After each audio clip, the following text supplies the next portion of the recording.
ഒരുപാട് സ്ട്രഗിൾ ചെയ്തിട്ടുണ്ട്. ഒരുപാട് കാര്യങ്ങൾ ചെയ്തു നോക്കിയിട്ടുണ്ട്. എങ്ങനെങ്കിലും രക്ഷപ്പെടുമോ നോക്കാന്. പക്ഷേ ഈ 18 വർഷം കൊണ്ട് എനിക്ക് രക്ഷപ്പെടാൻ വേണ്ടി ഞാൻ ഇറങ്ങിയപ്പം എനിക്ക് കിട്ടിയ ഒരു 19 ലക്ഷം രൂപ കടബാധ്യത മുതൽക്കൂട്ടായിട്ട് കിട്ടി. രക്ഷപ്പെടാൻ വേണ്ടി തന്നെ ഞാൻ ഇറങ്ങിയത്. കാരണം പല പൊട്ടത്തരം ഓരോരുത്തർ പറയുന്നത് കേട്ട് അവരങ്ങോട്ട് കാണിച്ചിട്ട് അങ്ങോട്ട് കൊണ്ടുപോയി നാളെ ഇത് എന്താ സംഭവിക്കാന്നും കൂടി നോക്കാണ്ട് ഞാൻ കൊണ്ടുപോയിട്ട് പലരും പൈസ ഇട്ടിട്ടും ഞാൻ ഫണ്ട് കമ്പനി ഒന്നും അല്ല കേട്ടോ.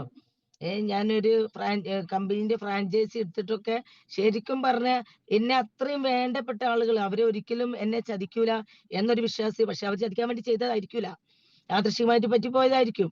എല്ലാവർക്കും ഇവിടെ ഇരിക്കുന്ന പല ആളുകൾക്ക് ഇത് അനുഭവം ഉണ്ടാവും. അപ്പൊ ഈ രീതിയിൽ ഞാനും ഒരു കമ്പനീന്റെ ഫ്രാഞ്ചൈസി എടുത്തു. ഒരാഴ്ച 10 ദിവസമായപ്പോഴേക്ക് ആ കമ്പനിയും പൂട്ടിപ്പോയി. എന്റെ മൊത്തം പൈസയും പോയി. ഞാൻ കടത്തിൽ മുങ്ങി നിൽക്കുന്ന സമയത്താണ് എന്റെ കയ്യിലേക്ക് എംപവർ ഇതിന്റെ മുന്നുള്ള പ്രൊജക്റ്റ് ആയിട്ടുള്ള മെറ്റാഫോഴ്സ് എന്ന ആ ഒരു പ്രൊജക്റ്റിലേക്ക് ഞാൻ ഇതിലേക്ക് വരുന്നത്. മെറ്റാഫോഴ്സിലാണ് ഞാൻ എംപവർ എന്താന്ന് അറിയുന്നത്. പക്ഷെ അതിൽ വന്നപ്പോഴും എന്റെ കഷ്ടകാലത്ത് ഞാൻ വന്നു കഴിഞ്ഞപ്പോ കുറച്ച് കഴിഞ്ഞപ്പോ എന്തായി, ലാഡോ അത് കുറച്ച് സ്റ്റോപ്പ് ചെയ്ത് വെച്ച്. അപ്പോഴും ഞാൻ കരുതി പടച്ചോനെ ഞാൻ ഇനിയും പെട്ടു. കാരണം എന്താന്ന് വെച്ചാൽ ഞാൻ അത്രയും പ്രതീക്ഷയില വന്നത്. കാരണം അത് എന്റെ ലൈഫിൽ ഇനി ഒരു നെറ്റ്വർക്കും ചെയ്യൂല എന്ന തീരുമാനം എടുത്തിട്ട് ദേവി മാഡത്തിന് ഞാൻ നാട്ടിലേക്ക് വിളിച്ചു വരുത്തി. ഞാൻ പറഞ്ഞു നിങ്ങൾ ഇങ്ങോട്ട് വരി, നമുക്ക് ഇനി ഒന്നും വേണ്ട, ഞാൻ എല്ലാ പരിപാടിയും നിർത്തി. നമുക്ക് രണ്ടാൾക്കും കൂടെ കൂടിയിട്ട് കുറച്ച് പലഹാരങ്ങൾ ഉണ്ടാക്കി കടകളിൽ കൊടുക്കുക. ഞാനും എന്റെ മോളും ദേവിയേച്ചിയും കൂടെ ഞങ്ങൾ 3 ആള് കൂടിയിട്ട് ഒരു നോമ്പിന് ശരിക്കും പറഞ്ഞാണ് ഉറക്കം കഴിഞ്ഞിട്ടുണ്ട്. ദേവമാടൻ തന്നെ പറഞ്ഞു. കാരണം അന്ന് ഞാൻ 3 മാസം അടുപ്പിച്ച് നോമ്പെടുത്ത ടൈമായിരുന്നു. 96 നോമ്പെടുത്തിരുന്നു ഞാൻ. ആ ഒരു ടൈമിലൊക്കെ എന്നോട് പറഞ്ഞു, മാഡം നിങ്ങൾ ഇങ്ങനെ കഷ്ടപ്പെട്ടു. ഞാൻ പറഞ്ഞു എന്തായാലും വേണ്ടി നമുക്ക് ഇതിൽ രക്ഷപ്പെട്ടേ പറ്റുള്ളൂ. അന്ന് എന്റെ കയ്യിലുണ്ടായിരുന്ന ഒരു കിഡ് കാറായിരുന്നു. അപ്പൊ ഞാൻ വീട്ടിൽ നിന്ന് പലഹാരങ്ങൾ ഉണ്ടാക്കി ഞങ്ങൾ 3 ആളും വെളുപ്പിന് 3 മണി സമയത്ത് എണീറ്റാൽ 2:30 3 മണിക്കൊക്കെ എണീക്കണം. കാരണം ചില സമയത്തൊക്കെ 500 കട്ട്ലേറ്റിനൊക്കെ ഓർഡർ കിട്ടും. അപ്പൊ പലഹാരം ഉണ്ടാക്കുന്നവർക്ക് അറിയാം എന്തുമാത്രം റിസ്ക് ഉണ്ടെന്ന്. ഈ chicken roll, cutlet, samosa, chattipathiri ഇങ്ങനെയുള്ള എല്ലാ സാധനങ്ങളും സെറ്റ് ആക്കിയിട്ട് അതെല്ലാം ട്രയൽ ഓരോ കടയ്ക്കുള്ളത് വേറെ വേറെ വെച്ച് ഞാൻ കടകളിൽ കൊണ്ടുപോയി കൊടുത്ത് അങ്ങനെ എങ്ങനെയെങ്കിലും രക്ഷപ്പെടണം. കാരണം അതാ ഞാൻ പറഞ്ഞത്, നമ്മൾ റിസ്ക് എടുക്കുന്ന സ്റ്റാർട്ടിങ് തന്നെ പറഞ്ഞത്. കാരണം നമ്മളെ ഡ്രീമിന് വേണ്ടി നമ്മൾ റിസ്ക് എടുക്കുമ്പോഴേ എത്തുള്ളൂ. അപ്പൊ ഈ കിണർ കുഴിക്കുന്ന മാതിരി ഒരുപാട് പ്രാവശ്യം പലതും ചെയ്ത് ഞാൻ നോക്കിയിട്ടുണ്ട്. കിണർ കുഴിക്കുക എന്നുള്ളതിന്റെ ഒരു ഉദാഹരണം തന്നെ ഞാൻ പറയാൻ കാരണം എന്താ വെച്ചാൽ, നമ്മളൊരു കിണർ കുഴിക്കാൻ നിൽക്കുമ്പോ തന്നെ ആദ്യം തന്നെ ചിലപ്പോൾ നല്ല മണ്ണാവും വരിക അല്ലെ. ഈ മണ്ണ് കഴിഞ്ഞാല് പിന്നെ അടുത്ത് പാറ വരും, ചളിമണ്ണ് വരും, പിന്നെ ചീടിമണ്ണ് വരും, പലതും വരും. പക്ഷെ ഈ പാറ വരുന്ന സമയത്ത് ഇത് പൊട്ടിക്കാൻ കുറച്ച് പണി ഉണ്ടാവും. അപ്പൊ നല്ലോണം ഒന്ന് കൊത്തു തന്നെ വേണ്ടി വരും. അപ്പൊ ചിലപ്പോ നമ്മുടെ വികാസിന്റെ തലഭാഗമൊക്കെ ഒന്ന് വളഞ്ഞൊക്കെ വരും, പല ബുദ്ധിമുട്ടും വരും. അതുപോലെ നല്ല റിസ്ക് എടുത്തിട്ട്, കാരണം ഞാൻ ഈ ഇതിലേക്ക് വരുന്നതിന്റെ മുന്നത്തെ കാര്യമാണ് പറയുന്നത്. കോൻഫോജ് എന്ന് പറഞ്ഞത് ശരിക്കും നല്ലൊരു എന്താ പറയാ റബ്ബറൈസ്ഡ് റോഡ് തന്നെയാണ്, മനസ്സിലായോ. പക്ഷെ അതിൽ വരുന്നതിന്റെ മുന്നേ എന്റെ ജീവിതത്തിൽ ഉണ്ടായ ഒരുപാട് അനുഭവങ്ങൾ ഞാൻ ഓരോന്നും ചെയ്ത് അങ്ങനെ റിസ്ക് എടുത്തിട്ട് ഞാൻ രാവിലെ ഒരു 10 മണി ആകുമ്പോഴേക്കും എല്ലാ കടകളിലും സാധനം കൊടുത്ത് ഡെയിലി എങ്ങനെ പോലെ 2000 രൂപയൊക്കെ കയ്യിലേക്ക് എത്തുന്ന മാതിരിയുള്ള കാര്യങ്ങൾ ചെയ്ത്. അപ്പൊ ശരിക്കും ടയേർഡ് ഉണ്ട്, നല്ല ക്ഷീണുണ്ട്, നോമ്പിനൊക്കെ നല്ല ബുദ്ധിമുട്ട്. അങ്ങനെ നിൽക്കുമ്പോഴാണ് എന്റെ ഒരു ഫ്രണ്ട്, എന്റെ കൂടെ മുമ്പ് ബിസിനസ് ചെയ്തിരുന്നത്, നെറ്റ്വർക്ക് ചെയ്തിരുന്ന, എന്നെ അത്രയും പരിചയമുള്ള എന്റെ ലീഡർ തന്നെയാണ്, ഒരു ഡോക്ടറാണ്. അപ്പൊ ആളെ എന്നെ വിളിച്ചപ്പോ ഞാൻ പറഞ്ഞു, ഡോക്ടറെ എന്നെ ഇനി ഒന്നിനും വിളിക്കരുത്, ദൈവത്തെ ഓർത്ത് എന്നെ വിടണം. എന്നെ ഇനി മാർക്കറ്റിംഗ് ഫീൽഡിക്ക് ഞാനില്ല, ഞാൻ ചെയ്യൂല, എന്റെ അങ്ങനത്തെ കാര്യം പറയണ്ടെന്ന് പറഞ്ഞു. അതിന് അജ്മത്തെ ഞാൻ നിങ്ങളെ വിളിച്ചതൊന്നും പറയാനൊന്നുമല്ല, നിങ്ങളുടെ ഈ പലഹാരങ്ങളൊക്കെ ഞാൻ അറിഞ്ഞു, നിങ്ങൾ പലഹാരം ഉണ്ടാക്കുന്നുണ്ടെന്ന്. അപ്പൊ അതിനെ കുറിച്ചൊക്കെ ഒന്ന് അറിയാനാണ്. ഞാൻ പറഞ്ഞു നിങ്ങൾ ഡോക്ടർ പണി നിർത്തി നെറ്റ്വർക്കിൽ ഇറങ്ങി, ഇനി നെറ്റ്വർക്ക് നിർത്തി പലഹാര പണിക്ക് ഇറങ്ങുകയാണോ എന്ന് വെച്ച് കളിയാക്കി. ആ പറഞ്ഞല്ലേ, ഞാൻ അവിടെ പുളിക്കല് ഭാഗത്ത് ഒരു ഷോപ്പ് ഇടാന്നുണ്ട്. അപ്പൊ നിങ്ങൾ സാധനം നിങ്ങൾ എത്തിച്ചു തരികയാണെങ്കിൽ എനിക്ക് ചിക്കൻ റോളിന്റെ ഒക്കെ റേറ്റും കാര്യങ്ങളും അറിയണം. ശരിക്കും പറയാം എന്റെ അടുത്തേക്ക് എത്താൻ വേണ്ടി ആള് കുറെ കഷ്ടപ്പെട്ടിട്ടുണ്ട്.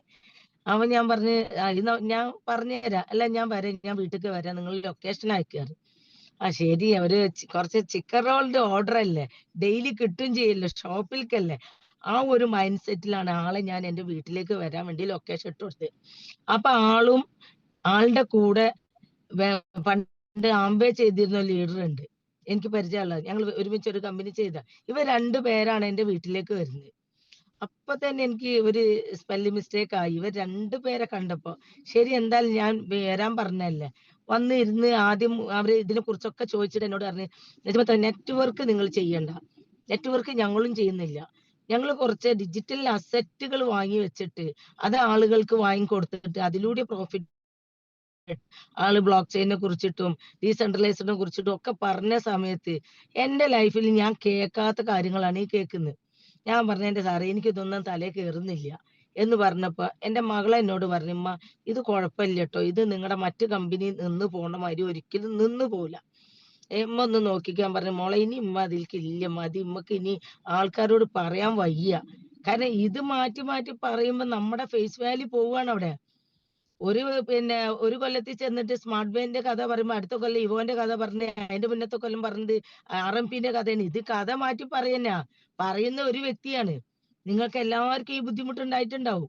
നെറ്റ്‌വർക്ക് ചെയ്ത ആളുകൾക്ക് ശരിക്കും നമ്മൾ അനുഭവിച്ച, പക്ഷെ നമ്മൾക്ക് രക്ഷപ്പെടാൻ വേറെ വഴിയില്ലാത്തോണ്ട് നമ്മൾ മാറി മാറി ചിന്തിക്കുകയാണ്. ഇതില്ല അത് കിട്ടിയാൽ രക്ഷപ്പെടും. അത് കിട്ടുമ്പോ വിചാരിക്കും, ഇത് പോരെ ഇനി അടുത്തത് നോക്കാം. ഏത് നോക്കിയിട്ടും കാര്യമില്ല. നല്ലത് കയ്യിൽ കിട്ടിയാൽ നല്ലത് തിരിച്ചറിഞ്ഞ് പ്രവർത്തിച്ചാലേ നമ്മൾ എവിടെയെങ്കിലും എത്തുള്ളൂ. അപ്പൊ ഈ രീതിയിൽ ഞാൻ ഏതായാലും വേണ്ടില്ല വിചാരിച്ച് ഇറങ്ങി. അപ്പൊ ഇറങ്ങിയ സമയത്ത് തന്നെ കുഴപ്പമില്ല. ഒരു ജോയിനിങ് വന്നപ്പോൾ എനിക്ക് അത്യാവശ്യം 10, 50, 40,000 മേലെ വരുമാനം വന്നു. ഇപ്പൊ ഇത് കൊള്ളാലോ. കുഴപ്പമില്ല. ലെഫ്റ്റും റൈറ്റും തൂക്കി ക്ലാസ്സിലിട്ട് തൂക്കൊന്നും വേണ്ടല്ലോ. ഇത് മറ്റേത് അതല്ല. ഒരു ഭാഗത്ത് മാച്ചായ പോരെ അപ്പുറത്തും വേണം. പിന്നെ അതിന്റെ താഴേക്കൊന്നും വേണം. ഇത് അതൊന്നും പ്രശ്നമില്ലാണ്ട് എനിക്ക് നല്ലൊരു വരുമാനം വന്ന് അത്യാവശ്യം അതിലും ചെറിയ തോതിലൊക്കെ പ്രോഫിറ്റ് ഒക്കെ എടുത്തിട്ടുണ്ട്. ഇല്ല കുറച്ച് കഴിഞ്ഞപ്പോഴാണ് ലാഡോന് എന്തായി, ലാഡോ തീരുമാനിച്ചു തൽക്കാലം ഇതൊന്ന് സ്റ്റോപ്പ് ചെയ്തേക്കാം. കാരണം അവരെ എന്തൊക്കെയോ ടെക്നിക്കൽ ഇഷ്യൂ കാര്യങ്ങൾ എന്തൊക്കെയോ ആയിട്ട് അത് സ്റ്റോപ്പായി കുറച്ച്. അത് സ്റ്റോപ്പായപ്പോ ശരിക്കും പറഞ്ഞാ എനിക്ക് സങ്കടം വന്ന്. കാരണം എന്റെ എല്ലാ ഓർഡറും നിന്ന്, പലഹാരപ്പണിയും നിന്ന്, ഇതും നിന്ന്, ഇനി പടച്ചോനെ ഞാൻ എന്താ ചെയ്യാ? എന്നുള്ള ഒരു ചിന്തയിലായി. ആ സമയത്ത് അപ്പോഴേക്കും എന്തായി ഇത് തുടങ്ങിയപ്പോ പിന്നെ ദേവി മാഡം പലഹാരപ്പണിയൊക്കെ നിർത്തിയല്ലോ. എങ്കിലും ദേവേച്ചിനെ ഞാൻ അതിലേക്ക് വിളിച്ചിട്ടും ആള് എന്റെ കൂടെ സ്റ്റാർട്ട് ചെയ്തുന്ന് വെച്ചാ ചെയ്തു. ആള് സീരിയസ് അല്ല. ഞാൻ പറഞ്ഞു, "ദേവേച്ചി നമുക്ക് തമിഴ്നാട് നോക്കിയാലോ?" നമുക്ക് നോക്കാം മാഡം നമുക്ക് നോക്കാം." ഇത് സ്റ്റോപ്പ് ആയപ്പോ അവര് പറഞ്ഞു, നമ്മൾ തമിഴ്നാടൊന്ന് തുടങ്ങാഞ്ഞ നന്നായി." ഞാൻ പറഞ്ഞു, "ശരിയല്ലേ? അല്ലേ ഇപ്പൊ നമ്മൾ അവിടെ ആകെ നാണം കെടുവല്ലോ." അങ്ങനെയൊക്കെയുള്ള മൈൻഡായി. അങ്ങനെ ഞങ്ങള് ദേവീച്ചിന്നോട് പറഞ്ഞ് കഴിഞ്ഞതിന്റെ മുമ്പത്തെ മാർച്ചിന് മുന്നേ ഒരു ഫെബ്രുവരിയിൽ പറഞ്ഞ്, "ഞാന് നാട്ടിക്ക് വരുന്നുണ്ട്. എനിക്ക് അവിടെ ഒരു ജോലി ഒരു ശരിയായിട്ടുണ്ട് മാഡം" എന്ന് പറഞ്ഞു. ഞാൻ പറഞ്ഞു, "എന്നാ വന്നോളി. ഇനി ബ്യൂട്ടി പാർലറിലൊക്കെ പോണെങ്കില് ആള് ബ്യൂട്ടീഷ്യനാണ്. എന്റെ വീട്ടിൽ നിക്കാ. ഇവിടെ നിന്നിട്ട് ഇങ്ങക്ക് പോവാ" എന്നൊക്കെ പറഞ്ഞ് ആള് വന്നു. ആള് വന്ന് ആ ഒരു സമയത്താണ് കോയിൻഫോജ് വരുന്നത്. ആ കോയിൻഫോജ് വരുന്ന സമയത്ത് ആള് എന്റെ കൂടെണ്ട്. ശരിക്കും പറഞ്ഞാ ഈ അന്ന് മാർച്ച് 13-ാം തീയതി എനിക്ക് വരുന്ന ഇൻകും എനിക്ക് കിട്ടിയ പിന്നെ കണക്ഷനും കാര്യങ്ങളും ബിസിനസിന്റെ ഒരു ഫാസ്റ്റും അതൊക്കെ കൂടെ കണ്ട് എന്നോട് പറഞ്ഞു, "എന്തായാലും ഞാനും ഒന്ന് ചെയ്യാന്ന്" പറഞ്ഞു. ചെയ്യാന്ന് പറഞ്ഞിട്ട് ആള് പിന്നെ ചെയ്തു. എങ്കിലും ഒരു 3 സ്ലോട്ട് അടിച്ച് അങ്ങനെ അവിടെ നിന്നു. പക്ഷെ അതിന് ശേഷാണ് പിന്നെ തമിഴ്നാടൊക്കെ ടീമാക്കുന്നത്. പിന്നെ ആൾക്ക് മനസ്സിലായി ഇത് എംപവർ ചെറിയ ഒരു കാര്യല്ല. ഇത് കറക്റ്റ് ചെയ്ത് കൊണ്ടുപോകും. ഇപ്പൊ ഇതിൽ എംപവറിൽ നിൽക്കുന്ന എല്ലാവർക്കും അറിയാം. കറക്റ്റ് സിസ്റ്റത്തിൽ പോകുന്നുണ്ട്. അതാണ് ആള് സ്റ്റാർട്ടിങ്ങിൽ പറഞ്ഞത്. കറക്റ്റ് സിസ്റ്റത്തിലാണ് പോകുന്നത്.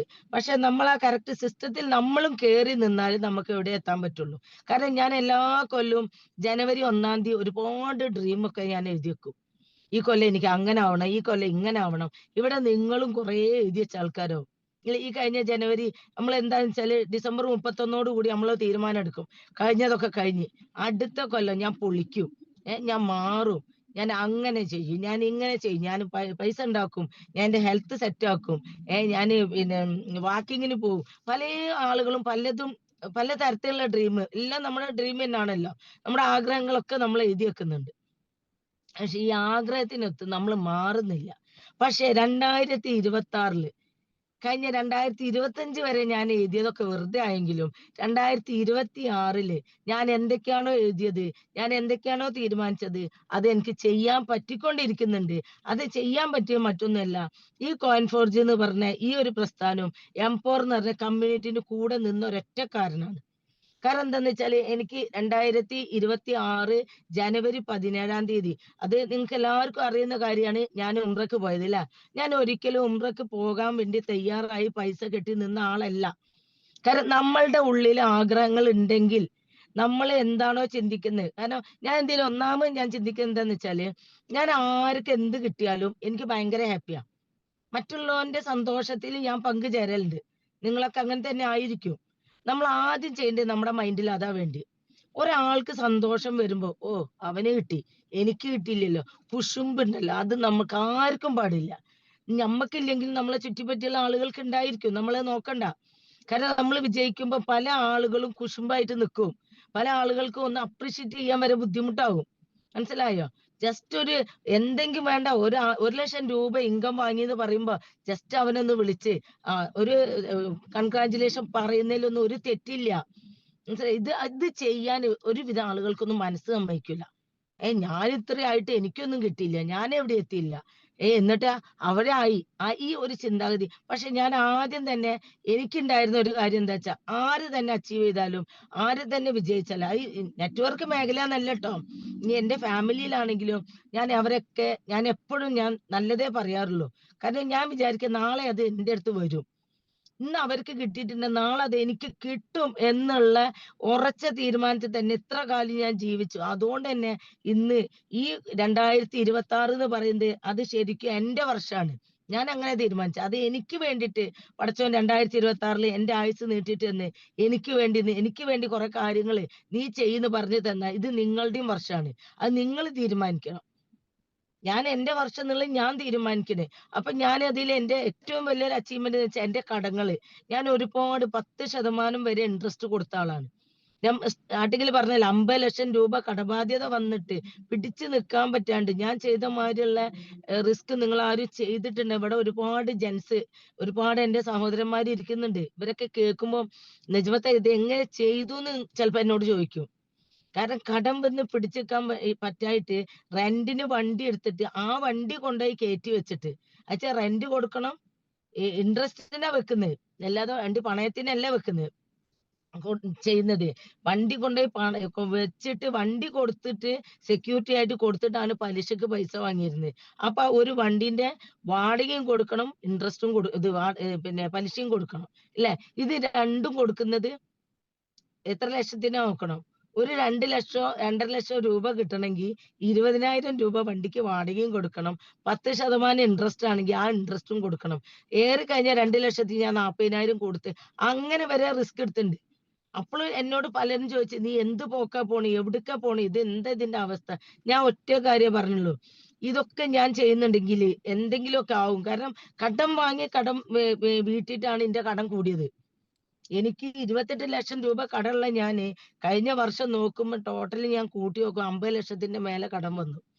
അപ്പൊ ഇതുപോലെ ഞാൻ കാരണം എനിക്ക് ഒറ്റ കാര്യമുള്ളൂ, വാക്ക് പറഞ്ഞ വാക്ക് പാലിക്കണം. തല പോവുകയാണെങ്കിലോ, ഞാൻ ഒരാളെ കയ്യിൽ നിന്ന് 1 രൂപ കടം വാങ്ങിയിട്ടുണ്ടെങ്കിൽ ആ വ്യക്തി എന്നോട് ചോദിക്കാനുള്ള ഒരു ഗ്യാപ്പ് ഞാൻ ഇതുവരെ കൊടുത്തില്ല.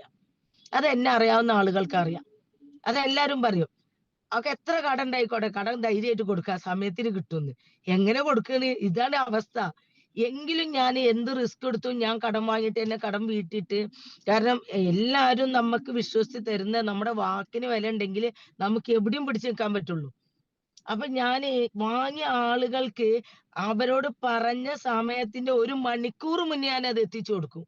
കാരണം എന്താന്ന് വെച്ചാ, നാളെ വേറെ ആളോട് വാങ്ങിയിട്ടാവും ഇവർക്ക് കൊടുക്കണേ. ഇനി ഇവർക്ക് കൊടുക്കണം, അതിന്റെ അപ്പുറത്ത് മറ്റൊരാളോട് വാങ്ങണം. ഒരു 2-3 ആഴ്ച ഗ്യാപ്പ് ഇട്ടാണ് അടുത്ത ആളോട് ചോദിക്കുള്ളൂ. ഇതായിരുന്നു നെജ്മന്റെ ജീവിതം. ഈ കോയിൻ ഫോജിൽ വരുന്ന വരെ നെജ്മ എന്ന് പറഞ്ഞ വ്യക്തി എന്നെ അറിയാവുന്ന ആളുകൾക്കും അറിയാം. ഇപ്പൊ എന്നോട് ചില ആളുകൾ ചോദിക്കും, അല്ല ഇപ്പൊ പൈസ ഒന്നും കടം ചോദിക്കില്ല, രക്ഷപ്പെട്ടോന്ന്. ഇപ്പൊ എനിക്ക് വരുന്ന ഓരോ ചോദ്യം അതാണ്. നീ എങ്ങനെ രക്ഷപ്പെട്ടു പോയിണ്ടല്ല, നീ പൈസ കടം ചോദിക്കില്ല. സത്യാണ്, കണ്ടമാനം കടം ചോദിക്കും. കാരണം 10,000 രൂപ, 20,000 രൂപ, ഇനി 1,00,000 വരെ തരും. പക്ഷെ തരുന്നവരൊക്കെ ഇത്ര കണ്ടീഷനിലും അവർക്ക് ആ സമയത്തിന് കിട്ടിയാൽ മതി. ഇനി ഞാനൊരു കാര്യം പറഞ്ഞുതരാം. ഇപ്പൊ നിങ്ങളും കടം ചോദിക്കുന്നുണ്ടാവും. ഞാൻ ഇങ്ങനെ റിസ്ക് എടുത്തിട്ട് കൊടുത്തത് കൊണ്ടാണ് എനിക്ക് ആ സമയത്തിന് കിട്ടി. നമുക്ക് കൊടുക്കാൻ പറ്റൂല, അവരെ അടുത്തുനിന്ന് കിട്ടൂല എന്ന് തോന്നിക്കഴിഞ്ഞാൽ ലക്ഷങ്ങൾ കയ്യിലുണ്ടായാലും ഒരു വ്യക്തി 1 രൂപ കടം തരാത്ത ആളുകളും നിങ്ങളുടെ ഈ കൂട്ടത്തിൽ ഉണ്ടാവും. പല ആളുകളോടും ചോദിക്കുമ്പോ പറയാ എന്താ അറിയോ, ഇതാ കുറച്ച് മുന്നേ ആണെ തരായിരുന്നു. ആദ്യം അവരെങ്ങനെ നോക്കുക, നിങ്ങക്ക് തരാൻ പറ്റുന്നുണ്ടോ? എനിക്ക് ഇത്രയും കടം വന്ന് ഞാൻ പിടിച്ചു നിന്ന് ഇന്ന് 2026 ജനുവരി 17-ാം തീയതി ഞാൻ ഉംറക്ക് പോണതിന്റെ മുന്നേ എന്റെ പലിശയായിട്ടുള്ള ഒരുപാട് ഓൺലൈൻ ലോണ് ഓൺലൈൻ ലോണിൽ ഓൺലൈൻ ആപ്പുകൾ പല ആളുകൾ എന്നോട് ചോദിക്കുന്നത് നെജ്മ ഏത് ലോണാ പെട്ടെന്ന് കിട്ടുകയെന്ന്. കാരണം ഞാൻ ലോണിന്റെ ഒരു ഹോൾസെയിൽ ഡീലറായി മാറി. കാരണം അങ്ങനെയാണ് എന്റെ അവസ്ഥ. അത്രയ്ക്കും ഞാന് എന്റെ വീട് പണിക്ക്, എന്റെ മോളെ വീട് പണിക്ക് എല്ലാം ഓൺലൈൻ ലോൺ. ഇതിൽ ഓൺലൈൻ ലോൺ എടുക്കണോർക്ക് അറിയാം എത്ര ശതമാനം ഇൻട്രസ്റ്റ് ഉണ്ടാവുമെന്ന്. മനസ്സിലായോ? 24% ഇൻട്രസ്റ്റിന് വരെ എടുത്തിട്ട് പിടിച്ചു നിന്ന വ്യക്തിയാണ്. ഈ കഴിഞ്ഞ ജനുവരി 17-ാം തീയതി എനിക്ക് ഇങ്ങനെയുള്ള പലിശന്റെ ഇങ്ങനെ തല പോണ, അല്ലെങ്കിൽ നമ്മൾ മറ്റുള്ളവരെ മുന്നിൽ ഈ ഓൺലൈൻ ലോൺ എന്ന് പറഞ്ഞാൽ ഒന്ന് തെറ്റിക്കഴിഞ്ഞാൽ പിന്നെ അടുത്ത് നമ്മള് ഒന്നിനും പറ്റാത്ത രീതിയിലാവും. നാട്ടുകാരുടെ മുന്നിലും നമ്മുടെ സകല കോണ്ടാക്റ്റിലും നമുക്ക് ഒന്നിനും പറ്റാത്ത രീതിയിൽ നമ്മളെ നാണം കെടുത്തി മോർഫ് ചെയ്തിട്ട് ചെയ്യും. പക്ഷെ അങ്ങനത്തെ ഒരു വിധി പടച്ചോൻ എനിക്ക് തന്നിട്ടില്ല. അതെന്തോ ഞാൻ എവിടെയോ എന്തോ ചെയ്ത് എന്തോ ഒരു പുണ്യായിരിക്കും ഞാൻ വിചാരിക്കുന്നത്. അപ്പൊ ഞാൻ ഈ ഒരു സംഭവം കോയിൻഫോർജ് എന്റെ കയ്യിൽ വന്ന സമയത്ത്, കാരണം ഞാൻ വളരെ റിസ്ക് എടുത്തിട്ട് ഞാൻ 2008-ല് 2010-ലൊക്കെ ബിസിനസ് ചെയ്യുന്ന സമയത്ത് ബിസിനസ് നിന്നിട്ട് ഒരു നേരത്തെ ഭക്ഷണത്തിന് പോലും ഗതിയില്ലാണ്ട് കഷ്ടപ്പെട്ടിട്ടുണ്ട്. പല ആളുകളും ഞാനിവിടെ തമിഴ്നാടും മറ്റുള്ളോടത്തും പോയി ബിസിനസ് ചെയ്യുമ്പം എന്നോട് ചോദിക്കും, നിങ്ങൾക്ക് എല്ലായിടത്തും എനിക്ക് കണക്ഷൻ ഉണ്ട്, അതുകൊണ്ടാ നിങ്ങൾ രക്ഷപ്പെടുന്നത്. എനിക്ക് ഒരു കണക്ഷനും ഇല്ലായിരുന്നു. ഞാൻ ആവശ്യക്കാരി ആയതുകൊണ്ട് ഞാൻ കണക്ഷൻ ഉണ്ടാക്കിയതാ. ഈ സംസാരിക്കുന്ന ദേവി മേഡം എന്ന് പറഞ്ഞ വ്യക്തിനെ എനിക്ക് 18 വർഷം മുന്നേ അറിയില്ല. ഞാൻ വാടകയ്ക്ക് താമസിച്ച വാടക വീട്ടിന്റെ അടുത്ത് ഒരു ലേഡി ഉണ്ട്. അവര് സാധാരണ വീട്ടിൽ ജോലിക്ക് പോകുന്ന ലേഡിയാ. അപ്പൊ ഞാൻ ചില സമയത്ത് ഹെൽപ്പിന് അവരെ വിളിക്കും. തമിഴ്നാട് ബിസിനസ് തുടങ്ങിയ സമയത്ത് തമിഴ്നാട് ഞാൻ ഒരു JCB ഓപ്പറേറ്ററെ വെച്ചിട്ടാണ് എന്റെ കസിൻ ബ്രദറിന്റെ കൂടെ പണിയെടുത്തിന്. ഒരു JCB ഓപ്പറേറ്റർ, അവൻക്കാണോ ഒന്നും അറിയില്ല. അവന്റെ കൂടെ അവിടെ പോയിട്ട് ഞാൻ അവിടെ നിന്നിട്ട് പല ആളുകളെയും കണ്ട് ബിസിനസ് ഡെവലപ്പ് ചെയ്ത് വരുന്ന സമയത്താണ് ഭാഗ്യത്തിന് എനിക്ക് ദേവിയച്ചനെ ഞാൻ പരിചയപ്പെടുന്നത്. അപ്പൊ ഇവരെ എനിക്ക് എന്നോട് പറഞ്ഞ് ഇവിടെ ഒരു ബ്യൂട്ടി പാർലർ നടത്തുന്ന ഒരു ലേഡി ഉണ്ട്, മലയാളിയാണ്. അങ്ങനെ ദേവിയച്ച നമ്പർ തന്നപ്പോ ഞാൻ നേരെ വിളിച്ചു. കാരണം എന്തായാലും മലയാളിയല്ലേ, നമുക്ക് തമിഴല്ലേ കുറച്ച് ബുദ്ധിമുട്ടുള്ളൂ. അന്ന് തമിഴൊന്നും പഠിച്ചിട്ടില്ല. അങ്ങനെ ദേവി മാഡത്തിന്റെ അടുത്ത് പോയി സംസാരിച്ചു. ആളുടെ ഹസ്ബൻഡും ആളും പ്ലാൻ കേട്ടു. അന്ന് RMPയിൽ അവർ എന്റെ കൂടെ നിന്നതാ. പിന്നെ അതിനുശേഷം ഞാൻ പല കമ്പനിക്ക് വിളിച്ചിട്ടും ആള് പറഞ്ഞു, മാഡം എന്നെ വിളിക്കല്ലേ, ഞാനില്ല. ആളെന്നെ പറയത് എപ്പോഴും പറയലുണ്ട്, എന്നെ വിളിക്കണ്ട, ഞാൻ എന്തിനും നിങ്ങളെ കൂടെ ഉണ്ട്. നിങ്ങൾക്ക് ഇവിടെ ചെയ്യണോ, നിങ്ങൾ എന്റെ വീട്ടിൽ വന്നിന്നോ, നിങ്ങൾ ബിസിനസ് ചെയ്തോ, പക്ഷെ ഞാനിപ്പോ ഇല്ല, ഞാൻ ഇറങ്ങുന്നില്ല. പക്ഷെ അങ്ങനത്തെ ആള് ഇന്ന് ഞാനില്ലെങ്കിലും കോയിൻഫോർജില് ഇന്നിപ്പൊ ഞാൻ തമിഴ്നാട് അപൂർവം ഇപ്പൊ ചുരുങ്ങിയ 2 മാസമായിട്ട് ഞാൻ തമിഴ്നാട് പോലെ കുറവാ. കാരണം ഇപ്പൊ തമിഴ്നാട് പോകുന്നുണ്ടെങ്കിൽ ഞാൻ അങ്ങോട്ട് എത്തുന്നില്ല. ഞാൻ ശരിക്കും കോയമ്പത്തൂരും തിരുപ്പൂരും ഇങ്ങനെയുള്ള ഭാഗങ്ങളിലാണ്. കാരണം പുതിയ സ്ഥലങ്ങളിൽ പുതിയ ടീമിനെ ഡെവലപ്പ് ചെയ്തുകൊണ്ടിരിക്കുക. ആ സമയത്ത് എന്റെ ഒരു പ്രസൻസും ഇല്ലാണ്ട് അവിടെ നല്ല രീതിയിൽ ബിസിനസ് കൊണ്ടുപോകുന്നത് ഇന്ന് ദേവിമാടാണ്, ഞാനല്ല. നൊസൂരൊക്കെ നല്ലൊരു ടീമിനെ ക്രിയേറ്റ് ചെയ്ത് ഞാൻ ആ വഴിയൊന്ന് വെട്ടി തെളിയിച്ചു കൊടുത്തു. ഞാൻ ആ വഴി വെട്ടി ദേവേച്ചിക്ക് നടക്കാനുള്ള വഴി ഉണ്ടാക്കി കൊടുത്തു. ദേവേച്ചയിൽ പോകുന്നുണ്ട്. ഇതാണ് നമ്മൾ ചെയ്യേണ്ടത്. നമ്മൾ കറക്റ്റ് ആണ്, നമ്മുടെ കൂടെ ഉള്ളവരും കറക്റ്റ് ആവും. നമ്മൾ കിടന്നുറങ്ങാൻ നമ്മളെ കൂടെ ഉള്ളവരും കിടന്നുറങ്ങും. ഞാൻ ഓടുന്നത് കണ്ടിട്ട് അവർ ഓടുന്നത്, എന്റെ സക്സസ് കണ്ടിട്ടാണ് അവർ അതിലേക്ക് എത്താൻ വേണ്ടി ആഗ്രഹിക്കുന്നത്. കാരണം കഴിഞ്ഞ ജനുവരി 17-ാം തീയതി ആവുമ്പോഴേക്കും എന്റെ കടങ്ങള്, പലിശ, ഇങ്ങനെയുള്ള പ്രശ്നങ്ങൾ തീർത്തിട്ട് ഞാൻ ഓർക്കാതെ ഞാൻ പറഞ്ഞു, ഞാൻ ഒരിക്കലും പൈസ കെട്ടി വെച്ചിട്ടോ അല്ലെങ്കിൽ ഞാൻ ആഗ്രഹിച്ചിട്ടോ, എന്റെ ഉള്ളിൽ ആഗ്രഹമുണ്ട് ഒരു ഹജ്ജിനും ഉംറയ്ക്കും പോണെന്ന്. ഞാൻ പല ആളുകളോടും പറഞ്ഞ് കരഞ്ഞിട്ടുമുണ്ട്. എന്റെ ലൈഫിൽ ഒരിക്കലും എനിക്കൊരു ഉംറ ചെയ്യാനോ ഹജ്ജ് ചെയ്യാനോ, കാരണം എന്റെ ഫാമിലിയിലുള്ള ചെറിയ കുട്ടികൾ വരെ ഉംറക്ക് പോയിട്ടുണ്ട്. ആ സമയത്ത് എനിക്ക് പോകാൻ പറ്റായിട്ടല്ല എന്നെ അവര് കൊണ്ടുപോകും. പക്ഷെ എന്റെ കട ആര് വീട്ടുന്ന്? ഈ കടം വെച്ചിട്ട് എന്തിനാ കൊണ്ടുപോകേണ്ട ആവശ്യം? എന്റെ ആങ്ങളമാര് തന്നെ എന്നോട് പറഞ്ഞിട്ടുണ്ട്, ഞങ്ങള് പൈസ തരാം, നീ പോണേ പോയിക്കോന്ന്. ഉംറക്കല്ല പോയാൽ മാത്രം പോരല്ലോ, ഉംറക്ക് പോകുമ്പോ നമ്മൾ നിസ്കരിക്കാൻ പോവുകയാണെങ്കിൽ, അല്ലെ നമ്മളൊരു അമ്പലത്തിൽ പ്രാർത്ഥിക്കാൻ പോവുകയാണെങ്കിൽ, അല്ലെ ക്രിസ്ത്യൻസ് ആണെങ്കിൽ ഒരു പള്ളിയിൽ പോവുകയാണെങ്കിൽ, നമ്മൾ കുളിച്ച് ശുദ്ധിയായി നമ്മുടെ ശരീരവും വസ്ത്രവും എല്ലാം ശുദ്ധിയാക്കിയിട്ടല്ലേ നമ്മൾ പോണത്. ഇതുപോലെ ഞാൻ ഉംറക്ക് പോകുമ്പം ഉള്ള പലിശയും കടവും ബുദ്ധിമുട്ടും പേറി ഞാൻ പോയിട്ട് വല്ല കാര്യമുണ്ടോ? ഞാൻ ആ പൈസയും കൂടി നഷ്ടപ്പെടുത്തിയല്ലാണ്ട്. പക്ഷെ ഇന്ന് എനിക്ക് പോകുന്ന സമയത്ത് 10% ഇൻട്രസ്റ്റിന് വാങ്ങിയ പൈസ വരെ വീട്ടിയിട്ടാണ് എനിക്ക് പോകാൻ പറ്റിയത്. അത് വീട്ടാൻ കഴിഞ്ഞത് ഈ കോയിൻഫോർജ് കയ്യിൽ കിട്ടിയോണ്ടാ. നിങ്ങളുടെ കയ്യിലും കിട്ടിയത് കോയിൻഫോർജ് തന്നെയാണ്. നിങ്ങളുടെ കയ്യിൽ കിട്ടിയ അവസരവും എന്റെ കയ്യിൽ കിട്ടിയ അവസരവും ഒന്നാണ്. പക്ഷെ നമ്മള് ഉപയോഗിക്കുന്നത് പോലെ ഇരിക്കും. ഞാൻ പറയുന്നത് മനസ്സിലായില്ല. ഞാൻ ആരും കുറ്റപ്പെടുത്തല്ല. പല ആളുകളും കഴിഞ്ഞ നോമ്പ് റംളാനാണ്. റംളാന് ബിസിനസ് കിട്ടൂല. ഇല്ല റംളാനിന് ഇറങ്ങാൻ പറ്റൂല. നോമ്പിന് അങ്ങനെയാണ്. നോമ്പിന് അത്താഴത്തിന് എണീച്ചാ ഉറങ്ങിപ്പോവും. ഇതേ സംഭവം നെജ്മക്കുണ്ട്. നെജ്മ നോമ്പ് ഫുള്ള് നോറ്റതാണ്. നെജ്മ അത്താഴത്തിന് എണീക്കാറുണ്ട്. നെജ്മ നോമ്പ് നോൽക്കുന്നുണ്ട്. നോമ്പ് തുറക്കുന്നുണ്ട്. ഒക്കെ ഉണ്ട്. പക്ഷേ ഈ മാർച്ച് മാസത്തില് ഈ നോമ്പിന്റെ സമയത്ത് പല ആളുകളും വരുമാനം ഇല്ലാന്ന് പറയുന്ന സമയത്തും ഇന്ന് ഈ ഒരു മാസം കൊണ്ട് ചുരുങ്ങിയ 2.25 ലക്ഷം രൂപ എന്റെ അക്കൗണ്ടിലേക്ക് വന്നത് ഈ കോയിൻ ഫോർജിന്നാ. ഈ ഒരു വർഷം കൊണ്ട് ചുരുങ്ങിയ ഒരു 38 ലക്ഷം രൂപ വരുമാനം വാങ്ങി നിങ്ങളുടെ മുന്നിൽ നിന്ന് സംസാരിക്കാൻ പറ്റുന്നത് ഈ കോയിൻ ഫോർജിന്നാ. ഇത് തന്നെയല്ലേ നിങ്ങളുടെ കയ്യിലും കിട്ടിയത്. എനിക്കായിട്ട് വേറെ സ്പെഷ്യൽ ആയിട്ട് ആരും ഒന്നും ചെയ്തു തന്നിട്ടില്ല. നമ്മളുടെ ഉള്ളിൽ നമുക്ക് ആഗ്രഹങ്ങൾ ഉണ്ടെങ്കിൽ അത് നമ്മുടെ ഉറക്കം കെടുത്തുന്ന ആഗ്രഹങ്ങളായിരിക്കണം. നമ്മുടെ ഉറക്കം കെടണം. നമ്മൾ ഉറങ്ങുന്നുണ്ടെങ്കിൽ നമ്മൾ അത് ജസ്റ്റ് നമ്മൾ ഉറങ്ങുന്നുണ്ട് വരുത്തി തീർക്കുന്നുണ്ട്. ഞാൻ എന്റെ കാര്യം അങ്ങനെ തന്നെയാ. ഞാൻ 12 മണിക്കോ 1 മണിക്കോ വന്ന് കിടന്നാലും ഞാൻ 5 മണിയാകുമ്പോഴേക്ക് ഞാൻ എണീറ്റ് എന്റെ കാര്യങ്ങൾ കഴിച്ച് ഞാൻ ഇറങ്ങി. ഇന്നലെ ഞാൻ വീട്ടിലെത്തുമ്പോ ഇന്നലെ ഞാനും അമീൻക്കായിട്ട് 9:30 10 മണി വരെ ഞാൻ കോഴിക്കോടാ. അത് കഴിഞ്ഞ് ഞാൻ വീട്ടിൽ വന്നു. അതും അമീൻക്ക് ഇന്നലെ കാരണം എന്താ അറിയോ? നമ്മുടെ കയ്യില് നമ്മള് ലീഡേഴ്സിനെ കിട്ടുമ്പളും നമ്മുടെ ഏരിയയിൽ BOP നടക്കുമ്പളും നമ്മുടെ ഏരിയയിൽ ഏതെങ്കിലും ലീഡേഴ്സ് ഉണ്ടെങ്കിൽ നിങ്ങൾ അവരെ യൂസ് ചെയ്യണം. മനസ്സിലായോ? ഇന്നലെ അമീൻക്ക് കോഴിക്കോട് ഇണ്ട്ന്ന് പറഞ്ഞ പാട് ഞാൻ എന്താ ചെയ്തത്? എനിക്ക് വേണ്ടപ്പെട്ട ഒരു വ്യക്തിനെ വിളിച്ചു. കാരണം അവന് ഇതില് സ്റ്റാർട്ട് ചെയ്തിട്ട് മാസങ്ങളായി. ഞാൻ പറഞ്ഞു എടാ നമ്മളൊന്ന് ടൗണിൽ പോവാന്ന്. കാരണം ഞാൻ പറയുന്നതും മറ്റാള് പറയുന്നതും വ്യത്യാസം. ചിലപ്പോ അവൻ ഇത് കേട്ടിരിക്കുന്നുണ്ടാവും. അവൻ ചിലപ്പോ ചിരിക്കുന്നുണ്ടാവും. കാരണം എന്താ ഞാൻ മാത്രം പറയുമ്പം എനിക്ക് വേണ്ടപ്പെട്ട ഒരു വ്യക്തി അത്രത്തോളം സീരിയസ് ആവൂല. ഞാൻ പറഞ്ഞു നമുക്കൊന്ന് കോഴിക്കോട് പോവാം നീ വരുവോ ചോദിച്ചു. ആ വരാറിന്. കാരണം ഒന്നെന്താ വണ്ടി എടുത്തിട്ട് അവന് ചെലവ് കൊടുത്തിട്ടില്ല. അപ്പൊ ഈ ചെലവ് എന്തായാലും അവന് കൊടുക്കണം. അപ്പൊ ഈ ചെലവ് കൊടുക്കലുമായി അമീൻഖാന്റെ മുന്നിൽ പോവലുമായി. ഞാൻ നേരെ കിങ് ഫോർട്ട് പോയി അമീൻക്കായിട്ട് ഇരുന്ന് അമീൻക്കയുണ്ട് അവിടെ അനസും ഉണ്ട്. ഇവർ രണ്ടുപേരും ഇരുന്ന് കാര്യങ്ങൾ സംസാരിച്ച് അവനെ ഒന്നുമല്ല അവൻ അവിടെ ഇരുത്തിയിട്ട് അവന്റെ ആവശ്യങ്ങൾ ചോദിച്ച് അവന് ശരിക്കും പറഞ്ഞ ഇന്നലെ അനസ് ചെയ്തതെന്ന് വെച്ചാൽ അവന് നല്ല ഗോൾ സെറ്റ് ചെയ്ത് കൊടുത്തു. അപ്പൊ അതിലേക്ക് എത്തണം എന്നുണ്ടെങ്കിൽ ആ ഗോൾ സെറ്റ് ചെയ്തിട്ട് അത് അച്ചീവ് ചെയ്യണമെന്നുണ്ടെങ്കിൽ ഇനി അവൻ പ്രവർത്തിക്കണം. അത് ഞാനോ അല്ലെങ്കിൽ അമീൻക്ക് വിചാരിച്ച കാര്യമില്ല. ഇതുപോലെ നിങ്ങളുടെ ഉള്ളിലും നിങ്ങൾ ഗോളുകളൊക്കെ എഴുതി വെക്കുന്നുണ്ട്. എല്ലാവർക്കും ഡ്രീം ഉണ്ട്. അല്ലെ? ഇതൊക്കെ ഫുൾഫിൽ ചെയ്യണമെങ്കിൽ നമ്മുടെ ഉള്ളിൽ തട്ടി നമ്മൾ ആഗ്രഹിക്കണം. എനിക്ക് രാത്രി എന്തായാലും കിടന്നുറങ്ങണം 10 മണിക്ക് ഉറങ്ങണം, 8 മണിക്ക് ഭക്ഷണം കഴിക്കണം. ഇതെല്ലാം കഴിഞ്ഞിട്ട് രാവിലെ വൈഫ് ഉണ്ടാക്കുന്ന ചപ്പാത്തിയോ അല്ലെങ്കിൽ ഇടിയപ്പോ അതല്ലെങ്കിൽ അപ്പോ ഇതൊക്കെ കഴിച്ച് അതൊക്കെ വീട്ടിൽ നിന്ന് ഉണ്ടാക്കി തരുന്ന നല്ല ടേസ്റ്റ് ആണല്ലോ. ഞാനിപ്പോ നിൽക്കുന്നത് വയനാടിക്ക് ചുരം കയറാൻ വേണ്ടി താമരശ്ശേരി എത്തിയിട്ടുണ്ട്. മനസ്സിലായോ? എന്റെ വീട്ടിൽ നിന്ന് ഞാൻ വരുന്ന സമയത്ത് കഷ്ടകാലത്തിന് ഒരു ഗ്ലാസ് കട്ടൻ ചായ ഉണ്ടാക്കാന്ന് വിചാരിച്ച് ഗ്യാസുമ്മേൽ വെള്ളം വെച്ചതും ഗ്യാസും തീർന്ന്. അതുകൊണ്ട് കട്ടൻ ചായയും കുടിക്കാൻ പറ്റില്ല. ഞാൻ ഈ സമയം വരെ തുള്ളി വെള്ളം പച്ചവെള്ളം അല്ലാത്ത ഒന്നും ഞാൻ കുടിച്ചിട്ടില്ല. എനിക്ക് ഭക്ഷണം ഇല്ലെങ്കിലും എനിക്ക് ഉറക്കമില്ലെങ്കിലും എന്റെ ലൈഫില് ഈ എനിക്കിപ്പോ 52 വയസ്സ് കഴിഞ്ഞു. 53ാമത്തെ വയസ്സിലേക്ക് കിടക്കുക.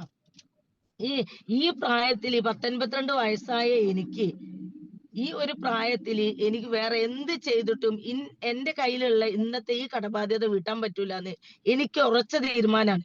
കാരണം എനിക്ക് പറ്റൂല, എനിക്കറിയാം. അത് നിങ്ങൾക്കും അറിയാം.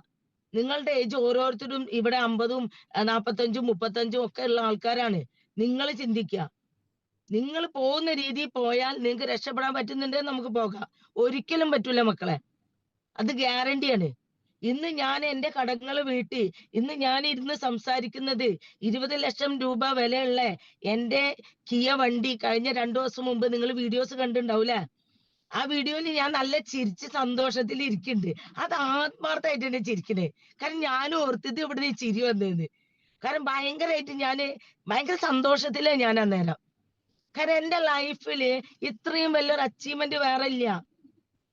മനസ്സിലായോ? ഇന്ന് ലക്ഷങ്ങള് വരുമാനം വാങ്ങുന്ന എന്റെ ഫാമിലിയുള്ള ആളുകള് പല ആളുകളും പല സ്ഥലത്തും വിദേശത്ത് പോയിട്ടും പലതും ചെയ്തിട്ട് ബിസിനസ് ചെയ്തിട്ട് വരുമാനം ഉണ്ടാക്കുന്ന ആളുകൾക്ക് പോലും ചെയ്യാൻ പറ്റാത്തത് ഇന്ന് എനിക്ക് ചെയ്യാൻ പറ്റിയിട്ടുണ്ടെങ്കിൽ അത് ഈ കോയിൻ ഫോർജിന്റെയും എംപവറിന്റെ കൂടെ നിന്നതുകൊണ്ടാണ്.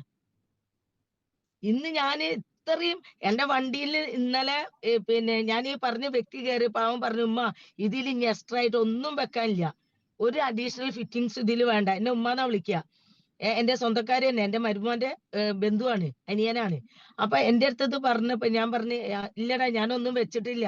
ഷോറൂമിന്ന് ഇറക്കി. ഇതിലെല്ലാം ഉണ്ട് ഉമ്മ." അപ്പൊ ഞാൻ പറഞ്ഞു, "അപ്പൊ ഒരു മിനി ലക്ഷറി ഇല്ലേന്ന് ചോദിച്ച്." "മിനി അല്ലമ്മ, അത് ലക്ഷറിയാണ്. നിങ്ങൾ എന്താ മിനി എന്ന് പറയണേ? ഇതിന്റെ അപ്പുറത്തേക്ക് ഇനി എന്താ വേണ്ടതെന്ന് വെച്ച്." കാരണം ഞാൻ ഇരിക്കുന്ന സമയത്ത് ഇന്നലെ അമീൻഖാന്റെ വൈഫ് എന്നോട് പറഞ്ഞ്, സിനിമ കാണുന്ന മാതിരിയായിന്ന്. കാരണം എന്താ വെച്ചാൽ ഞാൻ അമീൻഖാന്റെ അടുത്ത് നിങ്ങോട്ട് ഇറങ്ങി വരുമ്പോൾ ഞാൻ എന്റെ ഫോണ് ഓൺ ചെയ്ത് എന്റെ ഫോണിൽ നിന്ന് എന്റെ വണ്ടി ഞാൻ സ്റ്റാർട്ട് ചെയ്തിട്ട്, അപ്പൊ ഇത് കണ്ടപ്പോൾ ആള് ചിരിച്ചിട്ട് പറഞ്ഞു, വണ്ടീന്ന് നിങ്ങൾ ഫോണിലാണ് സ്റ്റാർട്ട് ചെയ്യാൻ പറഞ്ഞ, ആ ഫോണിൽ സ്റ്റാർട്ട് ചെയ്ത് AC ഓൺ ആക്കിയിട്ട്. അപ്പൊ ഇത് എനിക്ക് പറ്റിയത്, ഞാൻ ശരിക്കും പറയാ, ഇതെനിക്ക് സ്വപ്നാണോ എന്ന് വരെ ഞാൻ ചിന്തിക്കുന്നുണ്ട്. കാരണം ഞാൻ ഇത്രയും പെട്ടെന്ന് ഇത്രയും വലിയ ഞാൻ ആഗ്രഹിച്ചിട്ടുണ്ട് മാർച്ച് 31 ഉള്ളില് ഞാൻ എന്റെ വണ്ടി ഇറക്കിയിരിക്കുന്നു. ഞാൻ പല വേദിയിലും പറഞ്ഞിട്ടുമുണ്ട്. ഇഫ്താറിന് വന്നവർക്കറിയാം, ഞാൻ പറഞ്ഞിട്ടുണ്ട് എന്റെ വണ്ടി അടുത്ത ദിവസം ഇറങ്ങുന്നുള്ളത്. ഞാൻ മാർച്ച് 14 ആയിരുന്നു എന്റെ ബർത്ത്ഡേ ഡേറ്റിലാണ് ഇറക്കാൻ വിചാരിച്ചത്. പക്ഷെ ഞാൻ ആഗ്രഹിച്ച കളർ എത്താത്തത് കൊണ്ടും കുറച്ച് പേപ്പറും കാര്യം ശരിയാവാത്തത് കൊണ്ടൊക്കെ ആയിട്ട് ലേറ്റ് ആയി. അപ്പൊ എന്താന്ന് വെച്ചാല് നമ്മൾ ആഗ്രഹിച്ചാല് ഒരു ആഗ്രഹത്തിണ്ടല്ലോ, അത് വല്ലാതെ ശരിക്കും പറഞ്ഞ നമ്മളെ ഉറക്കം കെടുത്തുന്ന ആഗ്രഹമായിരിക്കണം. അല്ല വെറുതെ ഞാനും ആഗ്രഹിക്കുന്നുണ്ട്. എനിക്കും വേണം കടം വീട്ടുക, എനിക്കും വണ്ടി എടുക്കണം, എനിക്ക് വീട് വെക്കണം, എനിക്ക് മക്കളെ കെട്ടിക്കണം. ഇതുകൊണ്ടൊന്നും കാര്യമില്ല. ഇത് എന്റെ ലൈഫില് ഒഴിച്ചൂടാൻ പറ്റാത്ത കാര്യമാണ്. ഇത് കഴിഞ്ഞിട്ട് എന്റെ ലൈഫിൽ മറ്റൊന്നുള്ളൂ നിങ്ങൾ ചിന്തിച്ചാൽ നിങ്ങൾക്ക് അത് എത്താൻ പറ്റൂ. ഇന്ന് പല ആളുകളും പിന്നെ മക്കളെ സ്കൂളിൽ ചേർത്തുന്ന കാര്യങ്ങള്, അല്ലെങ്കിൽ മക്കളെ മറ്റുള്ള കാര്യങ്ങള്, അല്ലെ മക്കൾക്ക് ഡ്രസ്സ് എടുക്കണം. ഇത് നിങ്ങൾ എന്റെ സഹോദരന്മാരെ, നിങ്ങളുടെ ഭാര്യമാര് വീട്ടിൽ നിന്ന് പുറത്തിറങ്ങിയ ഒന്നും സംഭവിക്കൂല. നിങ്ങളുടെ കുറെ കാര്യത്തിൽ നിങ്ങൾ നിങ്ങളുടെ ഭാര്യമാരെ ഏൽപ്പിക്ക്. എല്ലാം നിങ്ങൾ എന്നെ ഏറ്റെടുക്കേണ്ട ആവശ്യമില്ല. എന്നിട്ട് നിങ്ങൾ ഇറങ്ങ്. ഇനി സ്ത്രീകളടുത്ത് എനിക്ക് അതാ പറയാനുള്ളത്. നിങ്ങളുടെ ആണുങ്ങൾക്ക് മാത്രമല്ല, നിങ്ങൾ പെണ്ണുങ്ങൾക്ക് എന്തുകൊണ്ട് അധ്വാനിച്ചൂടാ? നമ്മള് പെണ്ണുങ്ങളെ ഇറങ്ങി, നിങ്ങൾ ഞാൻ ഓടുന്ന മാതിരി ഓടണ്ട. നിങ്ങൾക്ക് പറ്റുന്ന പരിമിതിയില്, നിങ്ങൾക്ക് പറ്റുന്ന രീതിയിൽ നിങ്ങൾ ഇറങ്ങി പ്രവർത്തിക്കാൻ തയ്യാറായ നിങ്ങളുടെ ലൈഫിൽ നിങ്ങൾക്ക് സക്സസ് ഉണ്ടാവും. അല്ലാണ്ട് നമ്മളിത് ആരും കൊണ്ടു തരുമെന്ന് വിചാരിച്ച ഒരാൾക്കും വിജയം ഒരാളും കൊണ്ടു തരൂല, എവിടുന്നും കിട്ടൂല. ഇത് മാനത്തുനിന്ന് പൊട്ടി വീഴുന്നൊന്നല്ല. ഇതിന്ന് നെജുമക്ക് പറ്റിയിട്ടുണ്ടെങ്കിൽ ഇവിടെ ഇരിക്കുന്ന എല്ലാ ആളുകൾക്കും പറ്റുന്ന തന്നെയാണ്. ഇവിടെ പല ആളുകളും വരുമാനമില്ല, ഈ മാസം ഒന്നുമില്ല, ഈ മാസം മാർച്ച് ആയതുകൊണ്ട് ഒന്നും നടക്കണില്ല. എന്ത് മാർച്ച്? പൈസക്ക് അത്യാവശ്യമുള്ളവന് ഒരു മാർച്ചും ഇല്ല, ഫെബ്രുവരി ഇല്ല, ജനുവരി ഇല്ല. ഇറങ്ങി തിരിച്ച് പണിയെടുക്കാൻ തയ്യാറാണെങ്കിൽ നമ്മൾ എവിടെയാണോ നമ്മൾ ഇറങ്ങുന്നത്, നമ്മുടെ മൈൻഡ് സെറ്റ് ആദ്യം സെറ്റ് ആവണം. കാരണം വീട് വിട്ട് ഇറങ്ങൂല. ഒരു 10 കിലോമീറ്റർ അപ്പുറത്ത് പോയി ബിസിനസ് എടുക്കാൻ ആർക്കും ധൈര്യമില്ല. ഇവിടെ പല ആളുകൾ ഇരുന്നിട്ട് ഫോണിലൂടെ ബിസിനസ് ചെയ്യാൻ നേരിച്ച് നടക്കൂല. ഒരു പ്രാവശ്യം നിങ്ങൾക്ക് ഒരു എൻട്രി അവിടുന്ന് വരും, അവിടുന്ന് അങ്ങോട്ട് ഡെവലപ്പ് ആവൂല. ഇല്ലേ നിങ്ങൾ പറയും, ഞാൻ ഇരുന്നോടത്ത് ഇരുന്നിട്ടാ ചെയ്യുന്നതെന്ന്. ഇവിടെ ഒന്നെന്താന്ന് വെച്ചാൽ ഇറങ്ങി തിരിക്കാൻ തയ്യാറില്ല. എവിടെയൊക്കെ ടീം ഉണ്ടെങ്കിലും എന്തുണ്ടെങ്കിലും നമ്മളായി ഇരിക്കുന്നോടത്ത് ഇരിക്കുകയാണ്. ഇതുകൊണ്ട് കാര്യമില്ല. ഇന്ന് പല ആളുകൾക്കും തമിഴ്നാട് ബിസിനസ് വന്ന ആൾക്കാരുണ്ട്. ഇതിൽ ഇരിക്കുന്ന ആളുകൾക്ക് അറിയാം. തമിഴ്നാട് നിങ്ങൾ ബിസിനസ് വന്ന് നിങ്ങൾക്ക് അവിടുന്ന് എൻട്രി വന്ന് 1 2 ജോയിനിങ് ഒക്കെ വന്നവരുണ്ട്. ബാംഗ്ലൂരിൽ നിന്ന് വന്ന ആൾക്കാരുണ്ട്, കാസർഗോഡ് നിന്ന് വന്നവരുണ്ട്, മംഗലാപുരത്ത് നിന്ന് വന്നവരുണ്ട്.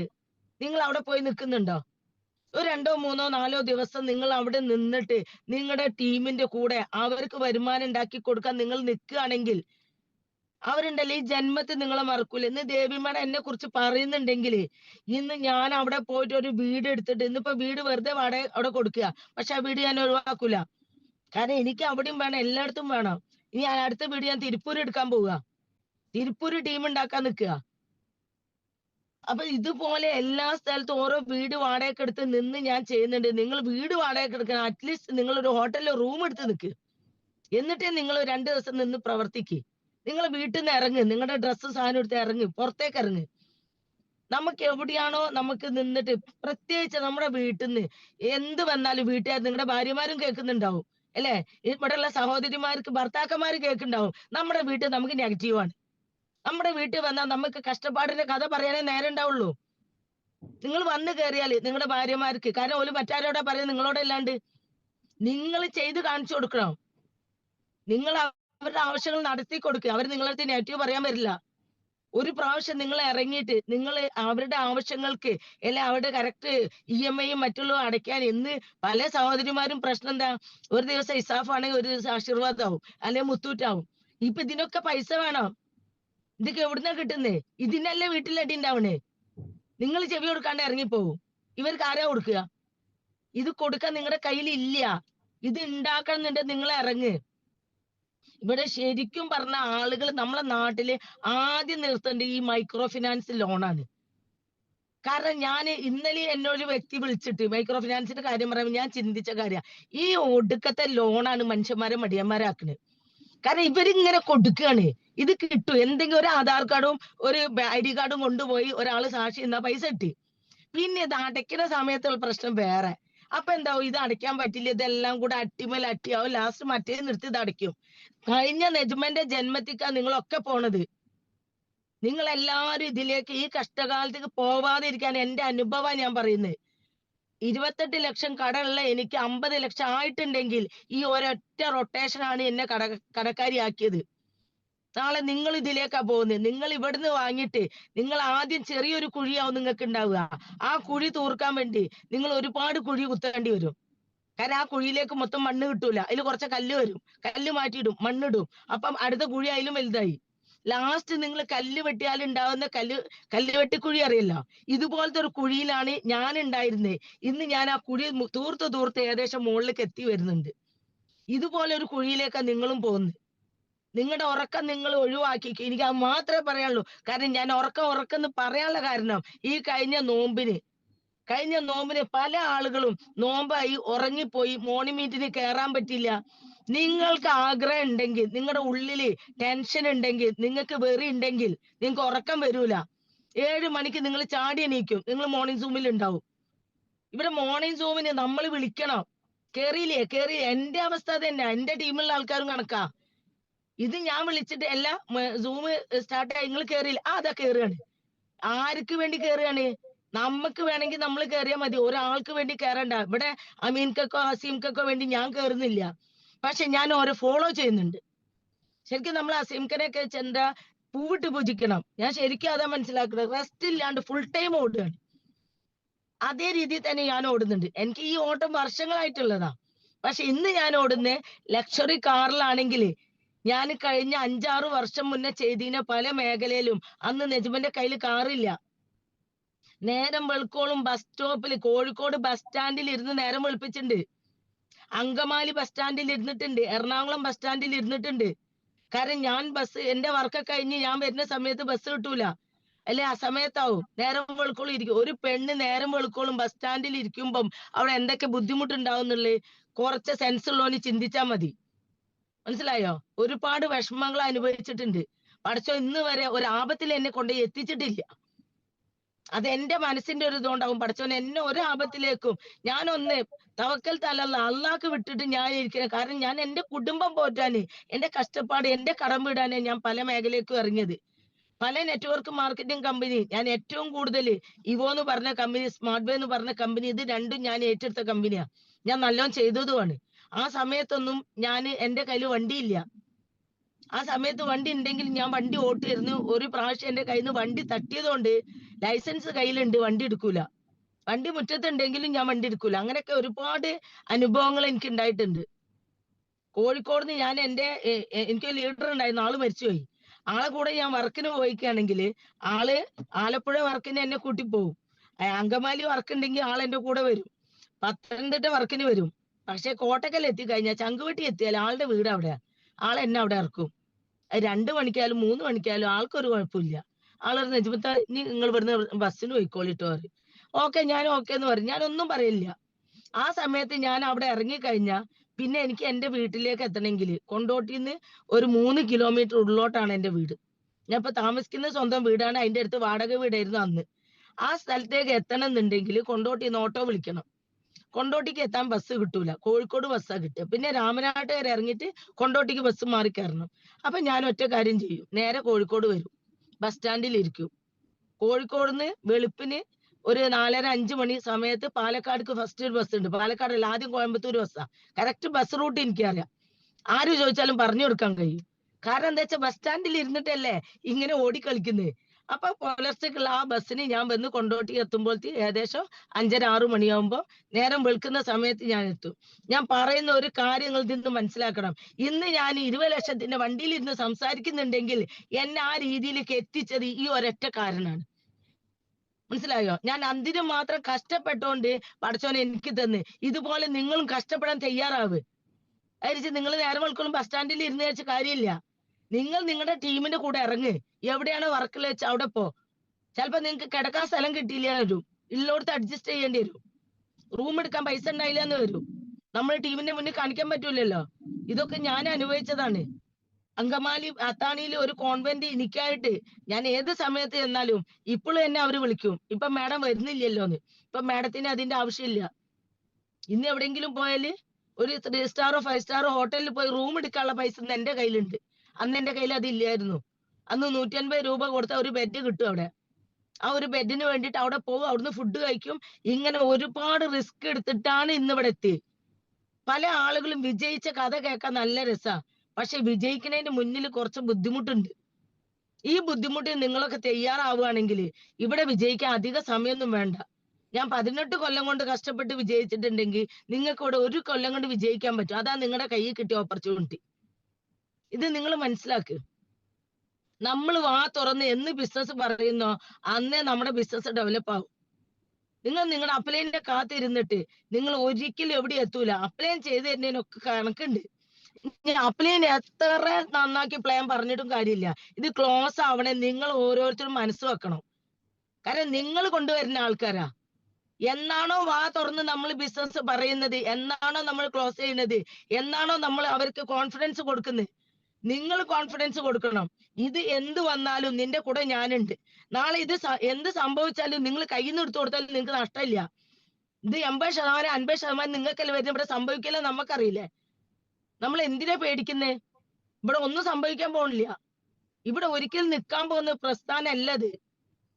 ഇവിടെ നജ്മ ഉണ്ടെങ്കിലോ അമീൻ ഉണ്ടെങ്കിലോ അതല്ലെങ്കിൽ ഈ ഇരിക്കുന്ന നിങ്ങൾ ആരില്ലെങ്കിലും ഈ പ്രൊജക്ട് ഇവിടെ ഓടിക്കൊണ്ടിരിക്കും. ഇത് നിൽക്കൂല. അതാണ് ആദ്യം നമ്മൾ മനസ്സിലാക്കുക. ഇന്റർനെറ്റ് ഉള്ളിടത്തോളം കാലം നിലനിൽക്കുന്ന ഒരു ഓപ്പർച്യൂണിറ്റിയാ നമ്മുടെ കയ്യിൽ കിട്ടി. ഇത് മനസ്സിലാക്കണം. അല്ലാണ്ട് അവര് പറഞ്ഞു ഞാൻ ചെയ്തു, ഇത് എത്ര പോകുന്ന അറിയില്ല, ഏതായാലും നീ പറ്റാനും ചെയ്തോ, ഞാൻ ഏതായാലും തുടങ്ങിയിട്ടുണ്ട്, ആര് വരും നമ്മളെ കൂടെ? ഞാൻ ഇവിടെ ഒരൊറ്റ കാര്യ പറയുന്നത്, ഈ ബിസിനസ് നിൽക്കുകയാണെങ്കിൽ എന്റെ വീടും പറമ്പും വിറ്റ് നിങ്ങളുടെ പൈസ ഞാൻ തരാന്നുള്ള പറയാനുള്ള ചങ്കുറ്റ എന്റെ ഉള്ളിലുണ്ടെങ്കിൽ നിങ്ങളുടെ ഉള്ളിൽ അത് വേണം. അപ്പോഴേ നിങ്ങൾക്ക് സെയിൽ ക്ലോസ് ആയി വരുള്ളൂ. അല്ലാണ്ട് വെറുതെ നമുക്ക് ആരും പൈസ കൊണ്ടുവരില്ല. ഇവിടെ 3 ലക്ഷം 4 ലക്ഷം ഒക്കെ ഇട്ടുങ്ങാണ്ട് ഓരോരുത്തര് ഫുൾ സ്ലോട്ട് അടിക്കാൻ വരുന്നുണ്ടെങ്കിൽ അവർക്ക് നിങ്ങൾ കോൺഫിഡൻസ് കൊടുക്കണം. പിന്നെ 3 മാസമായിട്ട് ഞാൻ ഇവിടെ റോയൽറ്റി വാങ്ങുന്നുണ്ട്. ഒരു റോയൽറ്റി അച്ചീവർ ആകുക എന്ന് പറഞ്ഞാൽ വലിയ സംഭവമൊന്നുമല്ല. 4 ലക്ഷത്തിന്റെ സെയിൽ ക്ലോസ് ചെയ്യാൻ നമ്മളെ കൊണ്ട് പറ്റൂലേ? നമ്മൾ 4 ലക്ഷം രൂപന്റെ സെയിൽ ക്ലോസ് ചെയ്യുമ്പോൾ ഏകദേശം 2.5 ലക്ഷത്തിൽ കൂടുതൽ നമുക്ക് തന്നെയല്ലേ വരുന്നത്. നിങ്ങൾ അത് എന്തുകൊണ്ട് മനസ്സിലാക്കുന്നില്ല? ഒരു 5 പേരെ ഫുൾ സ്ലോട്ടിലേക്ക് കൊണ്ടുവരാൻ പറ്റാത്ത ആൾക്കാരാണോ നമ്മളൊക്കെ? നിങ്ങൾ വിചാരിച്ചാൽ നടക്കൂലെന്നുണ്ടോ? ഈ 5 പേർക്ക് കോൺഫിഡൻസ് കൊടുക്കാൻ പറ്റാത്തതാണ് നിങ്ങളുടെ പ്രശ്നം. കാരണം അവനെ ഞാൻ കൊണ്ടുവന്ന് അവനെ കൊണ്ട് ഇത് ചെയ്യിച്ച് നാളെ അവന് കിട്ടിയില്ലെങ്കിലോ? ഇന്ന് എന്റെ കൂടെ വന്ന ആളുകൾക്ക് ഓട്ടോ പ്ലേസ്മെന്റ് കിട്ടിയിട്ട് ഒരുപാട് ആൾക്കാര് ഇതിൽ ചാർജ് ആയതുണ്ട് ഓട്ടോ പ്ലേസ്മെന്റിലൂടെ. കാരണം ചില ആളുകള് വലിയ ഉഷാറില്ല, ജസ്റ്റ് എനിക്ക് വേണ്ടി ജോയിൻ ചെയ്ത് ഞാൻ അവരെ പിന്നാലെ പോവില്ല. ഞാൻ എന്റെ വർക്ക് എടുക്കണേ. ഇന്ന് 49 ആളെ ഞാൻ ഈ ബിസിനസ്സിൽ ഡയറക്റ്റ് ഞാൻ റെഫർ ചെയ്തിട്ടുണ്ട്. ഈ 49 ആളും പോയിട്ട് മറ്റുള്ളവരെ താഴെ പ്ലേസ് ആവുന്നേ. ഈ സമയത്ത് അവർക്ക് കിട്ടുന്നില്ല. അപ്പൊ നിങ്ങൾ പ്രവർത്തിക്കുമ്പോൾ നിങ്ങൾ കൊണ്ടുവന്ന ആളുകൾക്ക് ഓട്ടോമാറ്റിക് ഇൻകം വരുമ്പം അവര് നിങ്ങളുടെ കൂടെ നിൽക്കുകയോ ഇല്ലേ? നിങ്ങൾ എന്നെ മനസ്സിലാക്കുക. ഇവിടെ വരുമാനം 1 രൂപ 1000 രൂപ നമുക്ക് ഇൻകം കിട്ടുന്ന നെറ്റ്വർക്ക് ചെയ്യുന്നവർക്ക് അറിയാം. നമ്മുടെ ലെഫ്റ്റിലും റൈറ്റിലും കുറഞ്ഞത് ഒരു 10,000 രൂപന്റെ സെയിൽ എടുക്കണ്ടേ? ഇവിടെ ഓരോ 90 USDT സെയിൽ എടുത്താല് ഇവിടെ 1000 രൂപയാണ് കിട്ടുന്നത്. $49 നിങ്ങൾക്ക് USDT കയറുന്നില്ലേ? ഇതെല്ലാം നമ്മൾ മനസ്സിലാക്കേണ്ടത്. ഏറ്റവും ചെറുതെടുത്താലും വലുതെടുത്താലും ഇനി ഒരു സ്ലോട്ട് 15 USDT ഒരു 1500 രൂപന്റെ അടുത്ത് നമ്മൾ മുടക്കുകയാണെങ്കിൽ തിരിച്ച് നമുക്ക് കിട്ടുന്ന 12 USDT അല്ലേ? എന്തുകൊണ്ട് ചെയ്യുന്നില്ല? എന്തുകൊണ്ട് ചെയ്യാത്തത്? നിങ്ങളുടെ ഉള്ളിൽ എല്ലാവർക്കും പേടി. ഈ പേടി ഒന്ന് ഒഴിവാക്ക്. പല ആളുകൾക്കും ധൈര്യം ഉണ്ടാവും. പക്ഷെ നമ്മുടെ ടീമിന് ധൈര്യം കൊടുക്കാനുള്ള ധൈര്യമില്ല. നമുക്ക് ഇനി ധൈര്യം ഉണ്ടെങ്കിലും ടീമിന്റെ അടുത്ത് നമ്മൾ ഇത് പറഞ്ഞിട്ട് നാളെ എന്തെങ്കിലും വന്നാല് അവൻ എന്നല്ലേ വിളിക്കുക? അവൻ എന്റെ അടുത്തല്ലേ വരിക? അവൻ എന്റെ വീട്ടിൽ വന്ന് പ്രശ്നം ഉണ്ടാക്കൂലേ? എനിക്ക് ഈ വർഷങ്ങൾ ഇത്രയും ഞാൻ നെറ്റ്വർക്ക് ചെയ്തിട്ട് എന്റെ വീട്ടിലേക്ക് ഒരാൾ വരാനുള്ള വഴി ഞാൻ ഉണ്ടാക്കിയില്ല. ഞാൻ ഇന്ന് വീട് വിറ്റ് കൊടുക്കുന്നു പറയുന്നുണ്ട്, അത് കൊടുക്കന്നെ ചെയ്യും. കാരണം എന്താ വെച്ചാൽ എന്റെ അനുഭവത്തിൽ അത് ചെയ്തിട്ടുണ്ട്. RMP ചെയ്യുന്ന സമയത്ത് 2011 എല്ലാം ബാൻ ചെയ്തു, RMP സ്റ്റോപ്പായി. എന്റെ കുടുംബക്കാരെടുത്തുനിന്ന് അന്ന് അറിവില്ലായിരുന്നു, കുടുംബത്തിൽ നിന്നൊന്നും ബിസിനസ് എടുക്കരുതെന്ന് അറിയില്ല. ആദ്യം നമ്മൾ ആരത്തെ ചെല്ലുന്ന കുടുംബക്കാരെടുത്താ. പിന്നെ ഓലെ കൊണ്ടുണ്ടാകുന്ന തലവേദന ചെറുതൊന്നുമല്ല. കാരണം ഒന്നെന്താ വെച്ചാല് നമ്മൾ രക്ഷപ്പെടുന്ന ഓൽക്ക് വലിയ ഇഷ്ടമൊന്നും ഉണ്ടാവില്ല. ഓല് നമ്മളെ മാതിരി ഇറങ്ങുന്നില്ല. അപ്പൊ നമുക്ക് മാത്രമേ കിട്ടുന്നുള്ളൂ ഓലെ കാഴ്ചയില്. അപ്പൊ എന്റെ കുടുംബക്കാരെടുത്തുനിന്നും എന്റെ അയൽവാസികളെടുത്തുനിന്നും എങ്ങനെ പോയാലും ഒരു ആളെടുത്ത് ട്രൈപ്പോളാണ് ഞാൻ ക്ലോസ് ചെയ്യുക. 3 സെയില് 10-25,000 രൂപന്റെ അടുത്ത് വരും. ഈ രീതിയിൽ എടുപ്പിച്ച് 7 സെയിൽ എടുത്ത ആൾക്കാരുണ്ട്. ഇവരൊക്കെ ഇത് പൂട്ടി പോകുമ്പോ ഈ പ്രൊഡക്റ്റും കൊണ്ട് എന്റെ അടുത്തല്ലേ വരിക. ഇവിടെ ആരാ ഇവിടെ പ്രൊഡക്റ്റും കൊണ്ട് വരാനുള്ളത്? നമ്മൾ കൊടുക്കുന്ന പൈസക്ക് ഡിജിറ്റൽ അസറ്റ് അവരുടെ വാലറ്റിൽ ഇല്ലേ? ഇന്നില്ലെങ്കിൽ നാളെ ഇത് നമുക്ക് ലിസ്റ്റ് ആകുന്ന സമയത്ത് നമുക്ക് അവരോട് പറയാം, നിങ്ങൾ വെയിറ്റ് ചെയ്യും, നിങ്ങൾ 1-2 കൊല്ലം വെയിറ്റ് ചെയ്യും, ഇത് ലിസ്റ്റ് ആയി കഴിഞ്ഞാൽ നിങ്ങൾക്ക് അത് സെല്ല് ചെയ്യാം. നിങ്ങളുടെ അസറ്റ് അവിടെ ഉണ്ട്. പ്രൊഡക്റ്റ് ആണെങ്കിലോ നമ്മുടെ അവസ്ഥ എന്താ? ഇതും തൂക്കി പിടിച്ചിട്ട് വരും. ഞാൻ ഏറ്റവും കൂടുതൽ സന്തോഷിക്കുന്ന ആ ഒരൊറ്റ കാര്യത്തിലാണ്.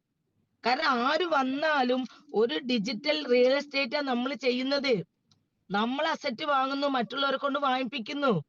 നിങ്ങൾ ആ രീതിയിൽ നിങ്ങളുടെ മൈൻഡ് സെറ്റ് മാറ്റ്. നിങ്ങൾ ആളുകളെ ജോയിൻ ചെയ്യാന്നുള്ള ആ ഒരൊറ്റ മൈൻഡ് കൊണ്ടാണ് ബിസിനസ് കയറാത്തത്. നമ്മൾ 2 ആളെ ചേർത്തണ്ടേ, അല്ലെങ്കിൽ നമ്മൾ ഒരാളെ കൊണ്ടുവരണ്ടേ? നമ്മളിവിടെ ആളുകൾ ഇല്ലാതെ എന്താ ചെയ്യാൻ പറ്റുക? ഇന്നലെ ഞാൻ എന്റെ കൂടെ വന്ന വ്യക്തിനോട് ചോദിച്ച മാതിരി, അവര് എന്നെ ഷോറൂമിലാണ് വർക്ക് ചെയ്യുന്നത്, AML മാരുതിന്റെ. അവരെന്താ ചെയ്യുന്നത്? ഇന്ന് പല കടകളിൽ എന്താ ചെയ്യുന്നത്? പല ബാങ്കുകാർ എന്താ ചെയ്യുന്നത്? ബാങ്ക് മാനേജർക്ക് വെറുതെ അവിടേക്ക് ഇൻവെസ്റ്റ് ചെയ്യാൻ ആളെ കിട്ടുമോ? ഇവർ ഫോളോ ചെയ്യുന്നില്ലേ? ഇവർ ആളുകളെ സെലക്ട് ചെയ്യുന്നില്ലേ? ഇവർ ലിസ്റ്റ് ഇടുന്നില്ലേ? ഈ പണിയല്ലേ നമ്മളും ചെയ്യുന്നത്. നമ്മൾ ഇതിനു വേണ്ടി പ്രത്യേകിച്ച് മാനത്തുനിന്ന് വേറെ ആൾക്കാരെ കൊണ്ടുവരൊന്നും വേണ്ട. നമ്മളെ കൂടെ ഇന്നലെ വരെ ഉണ്ടായിരുന്ന ആൾക്കാര്, ഇന്നലെ എന്റെ അടുത്ത് അവൻ ചോദിച്ചതാണ്, നമ്മളെ കൂടെയുള്ള ആൾക്കാർ ഇതിക്ക് വരുമോ? ഞാൻ ഒറ്റ കാര്യം പറഞ്ഞുള്ളൂ, എന്താണ് ഡിജിറ്റൽ അസറ്റ് എന്ന് പോലും ആൾക്കാർക്ക് അറിയില്ല. ഡിജിറ്റൽ കറൻസി എന്താണെന്ന് അറിയില്ല. ആദ്യം എന്തിനു വേണ്ടി ഡിജിറ്റൽ അസറ്റ് വാങ്ങി വെക്കുന്നു? എന്താണ് അസറ്റ്? ഇത് എങ്ങനെയൊക്കെ ഉപയോഗിക്കാം? ഇത് എവിടെയൊക്കെ ഉപയോഗിക്കാം? ഇത് ആരൊക്കെ ഉപയോഗിക്കുന്നുണ്ട്? ഇത് എത്ര വർഷമായിട്ട് ജനങ്ങളുടെ കയ്യിൽ എത്തിയിട്ടുണ്ട്? ഇന്നും ബിറ്റ്കോയിനെ കുറിച്ച് അറിയാത്ത ആൾക്കാരുണ്ട്. 2010 ബിറ്റ്കോയിൻ വന്നപ്പോൾ ഈ ഇരുന്ന് ഗോര സംസാരിക്കുന്ന ഞാന് 2010 ബിറ്റ്കോയിൻ വന്നപ്പോ പറഞ്ഞ എന്താ അറിയോ? പൈസ ഞാൻ തരാം, കോയിൻ എന്റെ കയ്യിൽ തരണമെന്ന്. എനിക്കറിയില്ല, എന്റെ അറിവില്ലായ്മ. അന്ന് കുറച്ച് വാങ്ങി വെച്ചിട്ടുണ്ടെങ്കിൽ നിങ്ങൾ മുന്നിൽ സംസാരിക്കാൻ ഞാൻ വരൂല. അതുകൊണ്ടായിരിക്കും അന്ന് വാങ്ങാൻ പറ്റാഞ്ഞ്. അപ്പൊ നമ്മളിവിടെ മറ്റുള്ളവരെ അംഗീകരിക്കാൻ ഇവിടെ ഒരൊറ്റ കാര്യം എനിക്ക് ലാസ്റ്റ് പറയാനുള്ളൂ. നിങ്ങൾ എന്ത് ചെയ്യുക? നിങ്ങൾ കൊണ്ടുവന്ന ആളുകളെ നിങ്ങൾ നന്നായിട്ട് സ്നേഹിക്കുക. കാരണം ആ പാവങ്ങള്, മഹാപാവികള്, ഒന്നും അറിയാണ്ട് ഗോൾഡ് വെച്ചിട്ട് പലിശക്ക് വാങ്ങിയിട്ട് ലോൺ എടുത്തിട്ട് കഷ്ടപ്പെട്ടല്ലേ പൈസ ഇട്ടത്. അസറ്റൊക്കെ ഓരോ കയ്യിലുണ്ട്. അത് ലിസ്റ്റ് ആയിട്ട് അവര് വിൽക്കുമ്പോഴല്ലേ കിട്ടുക. അതിനാണ് അവര് നമ്മളെ കൂടെ വന്ന്. അവർക്ക് വേണ്ടി നമ്മളൊന്ന് ഇറങ്ങിക്കൊടുത്ത് ഒരു ദിവസം അല്ല ആഴ്ചയിൽ ഒരു ദിവസം നിങ്ങൾ അവർക്ക് വേണ്ടി ഇറങ്ങിക്കൊടുക്കുക. എന്നിട്ട് അവർക്കൊരു വരുമാനം ഉണ്ടാക്കി കൊടുക്കുക. അവർക്ക് വരുമാനം കിട്ടുമ്പോൾ ഓട്ടോമാറ്റിക് നിങ്ങളുടെ വരുമാനം കൂടും. നിങ്ങൾ അങ്ങനെ ഓരോരുത്തരും ചിന്തിക്കും. ഇവിടെ നമ്മളെ 500 ആളെ 600 700 ആളെ വെച്ച് നടത്തിയിരുന്ന മീറ്റിങ്ങിന്റെ ഇപ്പോഴത്തെ അവസ്ഥ എന്താ? നമ്മുടെ ടീമിനെ നമ്മൾ വിളിക്കുന്നില്ല. നമ്മുടെ കൂടെയുള്ള ആളുകളെ നമ്മൾ കൂട്ടിപ്പിടിക്കുന്നില്ല. പല ആളുകളും പല കാരണം പറഞ്ഞ് മാറി നിൽക്കുകയാണ്. ഇവിടെ റേസ് എടുത്തോല് പറയും റിവോൾവ് വന്നിട്ട് അതുകൊണ്ടാണ് ഇവിടെ കുറയുന്നത്. അല്ല, എന്താണ് റേസ്, എന്താണ് റിവോൾവ്, ഇത് പറഞ്ഞു കൊടുക്കുന്നില്ല. നമുക്ക് സ്റ്റാർട്ടിങ്ങിലെ അറിയില്ലേ? നമ്മളോട് പറഞ്ഞില്ലേ പ്രീമിയം കോൺട്രാക്ട് വരുന്നു, അത് വന്നു, അത് നമ്മൾ പറഞ്ഞ് മനസ്സിലാക്കണം. എനിക്ക് മാർക്കറ്റിൽ അങ്ങനത്തെ നെഗറ്റീവ് ഇതുവരെ ഉണ്ടായില്ല. പല ആളുകളും പറയും റേസ് എടുത്തോല് പിന്നെ അടുത്തേക്ക് പോകുന്നില്ല. അത് വെറുതെ വിചാരിക്കുക. അത് പറഞ്ഞ് മനസ്സിലാക്കി കൊടുക്കുക. റേസിൽ കിട്ടുന്ന പ്രോഫിറ്റ് എന്താണ്, റിവോൾവിൽ കിട്ടുന്ന എന്താണ്, ഇത് രണ്ടും എടുത്തെങ്കിലേ റോയൽറ്റി എത്തുള്ളൂ എന്നുള്ള പറഞ്ഞ് മനസ്സിലാക്കി കൊടുക്കാത്ത കാരണല്ലേ റോയൽറ്റി വെറുതെ കിട്ടുമോ? ഈ റേസ് റിവോൾവ് എടുത്തോൻക്കല്ലേ റോയൽറ്റിക്ക് എത്താൻ പറ്റുള്ളൂ. ഇതുപോലെ 5 ആളെ കൊണ്ട് ഇടിപ്പിച്ചാലേ നമ്മൾ റോയൽറ്റി അച്ചീവർ ആവുന്നത്. അപ്പൊ നിങ്ങൾ ഈ ഇരിക്കുന്ന എല്ലാവരും ഓരോരുത്തരും ഓരോ ഡേറ്റ് ഫിക്സ് ചെയ്തിട്ട് നിങ്ങളുടെ റോയൽറ്റി ഫോക്കസ് ചെയ്യും. എനിക്ക് അതേ പറയുള്ളൂ. കാരണം പാസീവ് ഇൻകം എന്താ 1-ാം തീയതി വന്നാല് എനിക്കൊരു സമാധാനം, അന്നൊരു 10,000 ഉറുപ്പിക കിട്ടും. എനിക്ക് 10,000 കൊണ്ട് ഇപ്പോഴത്തെ അവസ്ഥയിൽ എനിക്ക് 4 ദിവസത്തേനെ ഉണ്ടാവുള്ളൂ. കാരണം എന്റെ ഓട്ടത്തിനും എന്റെ റൂം എടുക്കാനോ വണ്ടിക്ക് എണ്ണ അടിക്കാനോ. എന്നാലും ഞാൻ ഇന്ന് ഈ ഭൂമിന്ന് ഞാൻ ഇല്ലാണ്ടായാലും എന്റെ വാലറ്റ് എന്റെ മക്കളുടെ കയ്യിലുള്ളിടത്തോളം കാലം ആ പൈസ അവർക്ക് ധൈര്യമായിട്ട് വാങ്ങിച്ചൂടെ? പക്ഷെ 2 മാസം ടൈം ഞാൻ വെച്ചത്. 2 മാസം കൊണ്ട് ഇന്ന് 20% വാങ്ങുന്നുണ്ടെങ്കിൽ അടുത്ത 30% റോയൽറ്റി വെറും 2 മാസം കൊണ്ട് ഞാൻ വാങ്ങിയിരിക്കും. ഇത്രയും ആളുകളുടെ മുന്നിൽ വെച്ച് ഞാൻ കോൺഫിഡൻസോട് കൂടി പറയുന്നുണ്ടെങ്കിൽ ഞാനത് ചെയ്തിരിക്കും. മാർച്ചിൽ എന്റെ വണ്ടി ഇറങ്ങുമെന്ന് പറഞ്ഞ് ഇറക്കിയിട്ടുണ്ട്. എന്റെ കടങ്ങൾ ഒരുവിധം വീട്ടെന്ന് പറഞ്ഞാൽ ഞാൻ വീട്ടിയിട്ടുണ്ട്. ഇനി കടമില്ലാതെ മനസ്സമാധാനം. പിന്നെ അത് മാത്രല്ല, ഈ കഴിഞ്ഞ പെരുന്നാൾക്ക് ഇപ്പം ചെറിയ പെരുന്നാളിന്റെ 2 ദിവസം മുന്നേ ഞാൻ ജ്വല്ലറി പോയി. ജ്വല്ലറി പോയത് എന്തിനാച്ചാ മോളെ കുട്ടീന്റെ കമ്മല് സ്റ്റഡ് ചെറിയ തൂങ്ങുന്നുണ്ടായിരുന്നു, അത് പൊട്ടി. ആ മോള് പറഞ്ഞു കുട്ടീന്റെ കമ്മല് മാറ്റണം. ഞാൻ പറഞ്ഞ ഓക്കെ പോകാം. കമ്മല് വാങ്ങിച്ചു, പാസാരം വാങ്ങിച്ചു. മാർച്ചിലാണ് ഞാൻ ഇത് ചെയ്ത്. ഞാൻ ഇവിടെ മാർച്ചിനെ കുറ്റം പറയുന്നവർക്ക് വേണ്ടി പറയാട്ടോ. ഞാൻ കമ്മല് വാങ്ങിച്ചു, കുട്ടിക്ക് പാസാരം വാങ്ങിച്ചു. 15 വർഷം മുന്നേ എന്റെ ബെസ്റ്റ് ഫ്രണ്ട്, എനിക്ക് അത്രയും വേണ്ടപ്പെട്ട ഒരാൾക്ക് വേണ്ടിട്ട് 15 വർഷം 15 16 വർഷം ആവാനായി ഞാൻ എന്റെ കാതില് കമ്മല് ഊരിയതാ. പിന്നെ ഞാൻ കമ്മല് വാങ്ങിച്ചിട്ടില്ല, വാങ്ങിക്കാൻ എനിക്ക് പറ്റിയിട്ടില്ല. കാരണം ഞാനിത് ഈ കട്ട ഉടച്ച് പോകുമ്പം എനിക്കിത് വാങ്ങാൻ പറ്റില്ല. അപ്പൊ ഞാൻ എന്ത് ചെയ്തു, അങ്ങനെ ഇരുന്ന സമയത്ത് അവിടെ ചെറുതായിട്ട് ഒരു നല്ല നേരിയതായിട്ട് ഒരു അരപ്പവന്റെ ചെയിന് കണ്ടപ്പോ ആ ചെയിൻ ഒന്ന് എടുത്തു നോക്കി. അപ്പൊ മോള് വെച്ച് എന്താ, ഞാൻ പറഞ്ഞു മോളെ അനക്കാണ് പറഞ്ഞു. അപ്പൊ മോള് പറഞ്ഞു വേണ്ടമ്മ, എനിക്ക് ചെയിന് വേണ്ട എന്ന് പറഞ്ഞിട്ട് മോള് ആ കടക്കാരനോട് പറഞ്ഞു നിങ്ങൾ ആ കമ്മലിന്റെ ആ ട്രേ ഇങ്ങോട്ട് ഇടിക്കുന്ന പറഞ്ഞു. എന്റെ മോള് കമ്മല് നോക്കിയപ്പോ ഞാൻ പറഞ്ഞു കമ്മൽ എന്തിനാ, ചെയിന് വാങ്ങുക പറഞ്ഞു. അപ്പോൾ പറഞ്ഞേ കമ്മല് മതിയായിരുന്നു. അപ്പൊ സംഭവത്തിൽ എന്താ വെച്ചാൽ അവള് എനിക്കാണ് കമ്മല്. അപ്പൊ എനിക്ക് കമ്മലില്ലാത്തത്, എനിക്ക് കമ്മല് വേണം എന്നുള്ളത് എനിക്ക് ബോധമില്ല. മനസ്സിലാക്കണം. ഞാൻ എന്റെ എന്റെ പ്രശ്നം തീർത്തോണ്ടിരിക്കുക. അങ്ങനെ എന്റെ മോൾ എന്താക്കി, ആദ്യം ഒരു കമ്മല് കൊടുത്ത്. ഇത് നമ്മുടെ കയ്യിൽ ഇത് ഉള്ളത് കൊണ്ടും ഇത് കിട്ടിയത് കൊണ്ടല്ലേ വാങ്ങാൻ പറ്റി. ഇതുപോലെ പോയിട്ട് ഓർക്കാതെ നമുക്കും പലതും വാങ്ങണം എന്നുണ്ടെങ്കിൽ നമ്മുടെ കയ്യിൽ എന്ത് വേണം, പൈസ വേണം. ആ പൈസ എവിടുന്നാ കിട്ടുന്നത്? അത് കിട്ടാൻ നിങ്ങൾ ഇനി ലോകത്ത് ഏത് കമ്പനി ചെയ്താലും എന്ത് പണിയെടുത്താലും ഇത്രത്തോളം ഫ്രീഡത്തിൽ പൈസ ഉപയോഗിക്കാന്. എന്നാൽ എന്റെ ടീമില്, ഞാൻ ആളൊന്നും പറയുന്നില്ല, എന്റെ ടീമിലുള്ള ഒരു വ്യക്തിനെ ഞാൻ വിളിച്ചു. കാരണം ഞാൻ ഇന്നലെ ബിസിനസ് വെച്ചപ്പം ഒരു $160 അവർക്ക് കയറിണ്ട്. അപ്പൊ എനിക്ക് മനസ്സിലായി അവർ അറിഞ്ഞിണ്ടാവില്ല. എനിക്കോ സന്തോഷം. ഞാൻ വിളിച്ച സമയത്ത് ആ വ്യക്തി പറയുന്നത് എന്താ, നജ്മത്തെ ഞാൻ ഭയങ്കര ടൈറ്റിലായിരുന്നു. അപ്പൊ ഉണ്ടല്ലോ സത്യം പറയാൻ എന്റെ കണ്ണ് അറിഞ്ഞ്. ഞാനൊരു സെയിൽ എടുത്തപ്പോ ഒരു 10-15,000 രൂപ ഒരാൾക്ക് ഈ ബുദ്ധിമുട്ടിന്റെ ഇടയിൽ കിട്ടുക എന്ന് പറയുമ്പോ ഇത് നിങ്ങളുടെ ടീമിൽ ഉണ്ടായിക്കൂടെ? നമ്മൾ ഇറങ്ങി തിരിക്കുമ്പോ കിട്ടുന്ന ഓരോ സുഖാണത്. അത് ഒരു വല്ലാത്ത സുഖാണ് അത് കേൾക്കാന്ന് പറയുമ്പോ. ശരിക്കും പറയാൻ കേട്ടപ്പോ എന്റെ കണ്ണ് അറിഞ്ഞു. കാരണം പഠിച്ചവനെ എനിക്ക് ഒരാൾക്കെങ്കിലും നല്ല ചെയ്യാൻ പറ്റിയല്ലോ. കാരണം ഞാൻ പണിയെടുത്തപ്പോ ഞാൻ മറ്റുള്ളവർക്ക് വരുമാനം ഉണ്ടാക്കി കൊടുക്കുമ്പോ ഇവിടെ ഓരോ ആളുകൾക്കും അറിയാണ്ട് വരുമാനം വരുന്നുണ്ട്. ഇത് നമുക്ക് നെജ്മന്റെ ഒരു ട്രീയിൽ മാത്രമല്ല, എല്ലാവരുടെ ട്രീയിലും സംഭവിക്കും. ഇതിനു വേണ്ടി നിങ്ങൾ എല്ലാവരും ആത്മാർത്ഥമായിട്ട് ഇറങ്ങി തിരിക്കുക, പ്രവർത്തിക്കുക. ഞാൻ വീണ്ടും പറയുന്നതേ ഉള്ളൂ, നിങ്ങൾ കരക്കലിരുന്ന് മീൻ പിടിക്കല്ലേ, കൈ നനഞ്ഞാലും മീൻ കിട്ടുള്ളൂ. നിങ്ങൾ വെള്ളത്തിലേക്ക് ഇറങ്ങ്. കുറച്ച് വെള്ളത്തിലേക്ക് ഇറങ്ങി ഒന്ന് കൈയൊക്കെ നനയട്ടെ, അപ്പളേ മീൻ കിട്ടുള്ളൂ. കരക്കലിരുന്ന് മീൻ പിടിക്കാന്ന് വിചാരിച്ച മക്കളെ മീൻ കിട്ടൂല. നെജുമ വെള്ളത്തിലേക്ക് ഇറങ്ങി കുറച്ച് വെള്ളം കുടിച്ച് മുങ്ങിയും താന്നും ഒക്കെയാണ് ഇന്ന് ഇത്രയും എത്തിയത്. ഇതുപോലെ നിങ്ങൾക്ക് എല്ലാവർക്കും എത്താൻ കഴിയട്ടെ എന്ന് പ്രാർത്ഥിച്ചുകൊണ്ട് നിർത്തുന്നു. Okay, thank you.